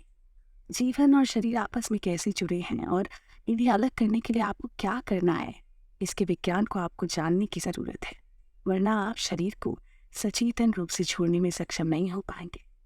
योग के मार्ग पर चलने वाले व्यक्ति खुले में बैठकर बस यूं ही प्रस्थान कर सकते हैं, ठीक वैसे जैसे कोई अपने कपड़े उतारे और चला जाए, क्योंकि वो शरीर छोड़ने का विज्ञान जानते हैं। हर मृत्यु के आसपास की स्थिति अलग होगी, जो इस पर आधारित होगी कि व्यक्ति कितनी कुशलता से शरीर छोड़ता है। सरलता के लिए अधिकतर हम केवल शरीर के मुख्य चक्रों के बारे में ही बात करते हैं। हर एक को एक नाम दिया गया है और उनके विशेष गुण होते हैं। दुनिया में एक बहुत ही लिप्त व्यक्ति के लिए, या ऐसा व्यक्ति जो डर में प्राण छोड़ता है, उसके लिए, जैसा कि बहुत से लोगों के साथ होता है, वो मूलाधार चक्र से प्राण छोड़ते हैं, जो गुदा द्वार के पास होता है। यही कारण है कि कई बार मृत्यु होने पर बहुत से लोगों का थोड़ा सा मल और मूत्र निकल जाता है। इसका कारण और कुछ नहीं होता, बल्कि प्राण के मूलाधार चक्रों से निकलने की वजह से ऐसा होता है। अगर हम अपनी इच्छा से शरीर नहीं छोड़ सकते, तो कम से कम हमें मृत्यु का स्वागत करने के योग्य होना चाहिए। आमतौर पर अगर कोई मूलाधार से जाता है तो इसे बहुत ही निम्न स्तर का प्रस्थान माना जाता है। जो व्यक्ति जननांगों के ठीक ऊपर स्थित स्वाधिष्ठान चक्र से जाता है, वह असाधारण रचनात्मक कौशल के साथ जन्म ले सकता है। इसी तरह जो नाभि से ठीक नीचे स्थित मणिपूरक चक्र से शरीर छोड़ता है, वो बहुत ही सुनियोजित कार्य क्षमता वाला हो सकता है, बहुत महान व्यवसाय या महान सेवानायक हो सकता है। मुख्य रूप से वो अपने अगले जन्म में किसी संगठन या व्यवस्था निपुण व्यक्ति हो सकता है। जो पसलियों से मिलने के स्थान पर स्थित अनाहत चक्र से निकास करता है, वो संगीत या कला में विलक्षण प्रतिभा से संपन्न हो सकता है। वो बहुत ही संवेदनशील कवि या एक भक्त बन सकता है, जो बहुत सी दूसरे लोगों को प्रेरित कर सकता है। अनाहत चक्र में दूसरे सभी आयामों तक पहुंचने की संभावना भी छुपी होती है। तो ऐसे व्यक्ति के लिए कई विषयों के बड़ी विद्वान बनने की संभावना होती है। कंठ की गड्ढे में स्थित विशुद्धि चक्र से जाना किसी व्यक्ति के लिए बहुत दुर्लभ है, लेकिन अगर ऐसा होता है तो उस व्यक्ति के पास इस दुनिया और इससे परे का एक अविश्वसनीय बोध होगा। ऐसा व्यक्ति पूर्ण अनासक्ति के भाव में भी रहेगा और जीवन के सभी पहलुओं में उसकी निडर भागीदारी होगी। उसमें स्पष्टता का एक असाधारण भाव प्रबल रहेगा। बाहों के बीच स्थित आज्ञा चक्र ऊंची स्तर का है। योगों में विशुद्धि चक्र की बजाय आज्ञा चक्र से देह त्यागना अधिक आम बात है। जो व्यक्ति पूरी तरह सचेतन है, वो सिर के ऊपर स्थित सहस्त्रार चक्र से शरीर त्याग करेगा। ये जाने का सर्वश्रेष्ठ तरीका है। साधारणतः प्राण बस निकल जाते हैं, लेकिन कभी कभी मृत्यु के क्षण में ये वास्तव में एक असली छेद छोड़ जाते हैं। कुछ लोगों में शरीर छोड़ने के बाद सार के ऊपर की जगह पर एक छेद देखा जा सकता है। जब कोई अपने सहस्त्रार चक्र से देह छोड़ता है, तो इसका अर्थ होता है कि वो पूरी तरह सचेतन था। अगर आप चाहते हैं कि मृत्यु के पल में आप पूरी चेतना में हों, तो आपको एक सचेतन जीवन जीना होगा। उस पल में आप कभी भी किसी भी तरह सचेतन नहीं रह सकते। जो सचेतन है वो जिस तरह चाहे प्राण त्याग सकता है, लेकिन जो अचेतन है उन्हें तय मार्ग से ही जाना होता है, क्योंकि उनका जीवन एक बंधन था, इसलिए मृत्यु भी एक बंधन होती है। अगर मृत्यु के पल में व्यक्ति 100% जागरूक रह सकता है, तो उसे पुनर्जन्म से नहीं गुजरना पड़ेगा। वो दूसरा शरीर धारण नहीं करेगा, बस मुक्त हो जाएगा। मृत्यु की क्वालिटी। जगी वासुदेव यानी हम सब के प्रिय सदगुरु का कहना है कि दुनिया में एक ही समस्या है, वो है इंसान। और इंसान के सामने एक ही समस्या है कि वो अचेतन और विवश है। ये अचेतना और विवशता कभी कभी किसी बहुत बड़े संकट के रूप में खुद को प्रकट करती है। जिस तरह इस दुनिया में कोई भी दो व्यक्ति एक सा जीवन नहीं जीते, ठीक उसी तरह कोई भी दो लोग एक सी तरीके से नहीं मरते। लोग एक सी स्थिति में मर सकते हैं, एक से कारण से मर सकते हैं, लेकिन फिर भी वो बिल्कुल एक से ढंग से नहीं मरते। और इस कड़ी में अब हम बात करेंगे मृत्यु के अच्छे या बुरे माने जाने पर। आपकी जानकारी के लिए बता दें कि ये ऑडियो बुक समरी प्रकाशित पुस्तक को पढ़ने के बाद लिखी गई है। ये पूरी किताब नहीं, बल्कि उसका निचोड़ मात्र है। हालांकि पूरी किताब में मृत्यु संबंधित विचारों का विस्तृत वर्णन है, लेकिन इस सारांश में हमारी कोशिश रही है कि किताब के अस्तित्व से न भटकते हुए आप तक इसका उचित सार पहुंचाया जा सके। सदगुरु की कही गूढ़ ज्ञान की कई बातों को अपने मौलिक रूप में भी प्रस्तुत किया गया है।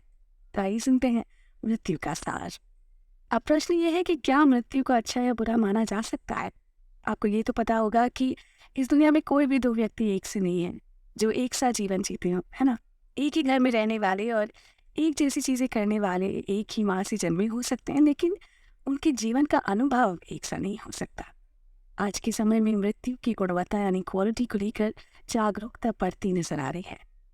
और जिस तरह जीवन गुणवत्ता की श्रेणियां हैं, उसी तरह लोगों ने मृत्यु गुणवत्ता की श्रेणियां भी बनाई हैं। आपको शायद जानकर हैरानी हो, जैसे लोग अपने लिए जीवन लक्ष्य निर्धारित करते हैं, वैसे ही इस बात की जागरूकता भी बढ़ी है कि व्यक्ति को मृत्यु लक्ष्य भी बना लेनी चाहिए। क्या आपको लगता है कि हमें इस परिवर्तन का स्वागत करना चाहिए? लोग सोचते हैं कि अगर कोई बिना कोई दर्द या कष्ट सहे, बिना मृत्यु से संघर्ष करे, असमय नहीं बल्कि पूरा जीवन जीकर और मरते समय प्रियजनों से घिरा रहता है, तो ये एक अच्छी मृत्यु है। वहीं दूसरी ओर ऐसा माना जाता है कि अगर कोई अचानक या हिंसात्मक ढंग से मरता है, तो ये बुरी मृत्यु है। ऐसी सोच रखना कोई खराब बात नहीं है, पर इसका कोई आधार भी नहीं है। एक स्वाभाविक या सामयिक मृत्यु में वो जानकारी जो जीवन को चलाती है, समाप्त हो जाती है और जीवन क्षीण पड़ जाता है। ऐसे में भले ही आपने एक खराब जीवन जिया हो, लेकिन आखिरी कुछ पल बहुत ही शांतिपूर्ण और शानदार हो जाते हैं। अचानक आप देखेंगे कि वो लोग बहुत ही समझदार हो गए हैं। उन्हें अपने आसपास की किसी भी चीज़ का मोह नहीं रहता। वो ऐसी असाधारण समझदारी दर्शाते हैं जो कि वो अपने पूरे जीवन काल में करने में नाकाम रहे। ऐसा इसलिए क्योंकि ये स्वाभाविक मृत्यु है। स्वाभाविक मृत्यु खराब मृत्यु नहीं है। आइए अब बात करते हैं एक दूसरी तरह की मृत्यु की, जिसे इच्छा मृत्यु कहते हैं। इस तरह से ये मृत्यु नहीं कहलाती, बल्कि जीवन और मृत्यु के चक्र से बाहर निकल जाना कहलाते हैं। ये तब संभव है जब कोई व्यक्ति इतनी आध्यात्मिक साधना में होता है कि वो बिना अपने शरीर को नुकसान पहुंचाए अपनी ऊर्जाओं को उससे अलग कर सकने की क्षमता रखता हो। इसे सर्वश्रेष्ठ मृत्यु माना जाता है। इसी को हिंदू परंपरा में महान समाधि कहा जाता है। शरीर और मन की बुनियादी संरचना जो इन्हें बांधी रखती है, उससे वो व्यक्ति मुक्त हो गया है। हर आध्यात्मिक साधक का यही परम लक्ष्य होना चाहिए। सदगुरु कहते हैं कि मृत्यु कोई अचानक होने वाली घटना नहीं है, ये समय के साथ बढ़ती है। अक्सर शरीर इस प्रक्रिया को आगे बढ़ाता है। ऐसे में हो सकता है कि हमारा मन इसे पकड़ने के लिए पर्याप्त रूप से चेतन ना हो, लेकिन शरीर इसके बारे में बताता रहता है। क्या जानते हैं, जब शरीर अपने अंत की ओर बढ़ता है, उस समय पूरा शरीर मृत्यु की भाषा बोलने लगता है। ऐसे में बड़ा सवाल ये उठता है कि क्या मृत्यु का पूर्वानुमान लगाना संभव है? हाँ, ये संभव है, लेकिन ये बहुत ही सीमित है और इसे बहुत अधिक बढ़ा चढ़ाकर नहीं देखना चाहिए। सदगुरु ने इस विषय पर यह ज्ञान दिया है कि अगर मैं एक नारियल के पेड़ को देखूं, तो उस पेड़ की उम्र और उसका स्वास्थ्य देखकर मैं बता सकता हूँ कि उसमें फल कब आएंगे और वो कब फल देगा। मैं ये भविष्यवाणी भी कर सकता हूँ कि कब उसकी मृत्यु होगी। मैं आपको ये सब उसी समय बता सकता हूँ, लेकिन अभी और उस समय के बीच अगर आपने उस नारियल के पेड़ को काट दिया, तो मेरी भविष्यवाणी गलत हो जाएगी। यही मनुष्यों के लिए भी लागू होता है। इसलिए ये माना जाता है कि जन्म कुंडली चाहे कुछ भी कहे, कोई भी बस यूं ही मर सकता है। दुनिया में बहुत सारे लोग कल किसी दुर्घटना में या किसी बीमारी से या किसी और कारण से मारे गए। क्या आपको लगता है कि उन सब की कुंडलियों में लिखा था कि वो कल मर जाएंगे? नहीं, उन सब में लिखा था लंबा जीवन है, लेकिन वो बहुत कम उम्र में ही चल बसे। व्यक्ति की मृत्यु साधारणतया उसके सौर चक्रों के संबंध से तय की जाती है और एक चक्र लगभग 12 साल का होता है। कई बार ये भविष्यवाणियां सटीक भी निकल सकती हैं। कोई भी अनुमान अचूक नहीं होता। हाँ, लेकिन आप जितने अधिक जानकार होंगे, आपके अनुमान उतने ही सटीक होंगे। मृत्यु की भविष्यवाणी करना भी कुछ इसी तरह की प्रक्रिया है। अशुभ मृत्यु। सदगुरु ने अपनी नवीनतम पुस्तक में मृत्यु के बारे में खुलासा करते हुए बताया है कि कैसे इसका कठोर और स्पष्ट दृष्टिकोण बहुत अधिक विचलित करता है। और ये सिर्फ प्रभाव के लिए नहीं है, सच्चाई वैसे भी ऐसी ही होती है। सच्चाई चौंकाने वाली होती है। आइए हम संक्षेप में इसका सार बताते हैं। किसी को नुकसान पहुंचाने के लिए नकारात्मक ऊर्जाओं का प्रयोग करना इस दुनिया की बहुत प्राचीन प्रथा है। भारत में इसे एक पूरा विज्ञान बना दिया गया है। इस विज्ञान के अनुसार अगर किसी को इस पर महारत हासिल करनी है, तो इसके प्रयोग से किसी को भयानक कष्ट और यहाँ तक की मृत्यु भी प्रदान की जा सकती है। सदगुरु ने इन्हीं ही अशुभ ऊर्जाओं का नाम दिया है।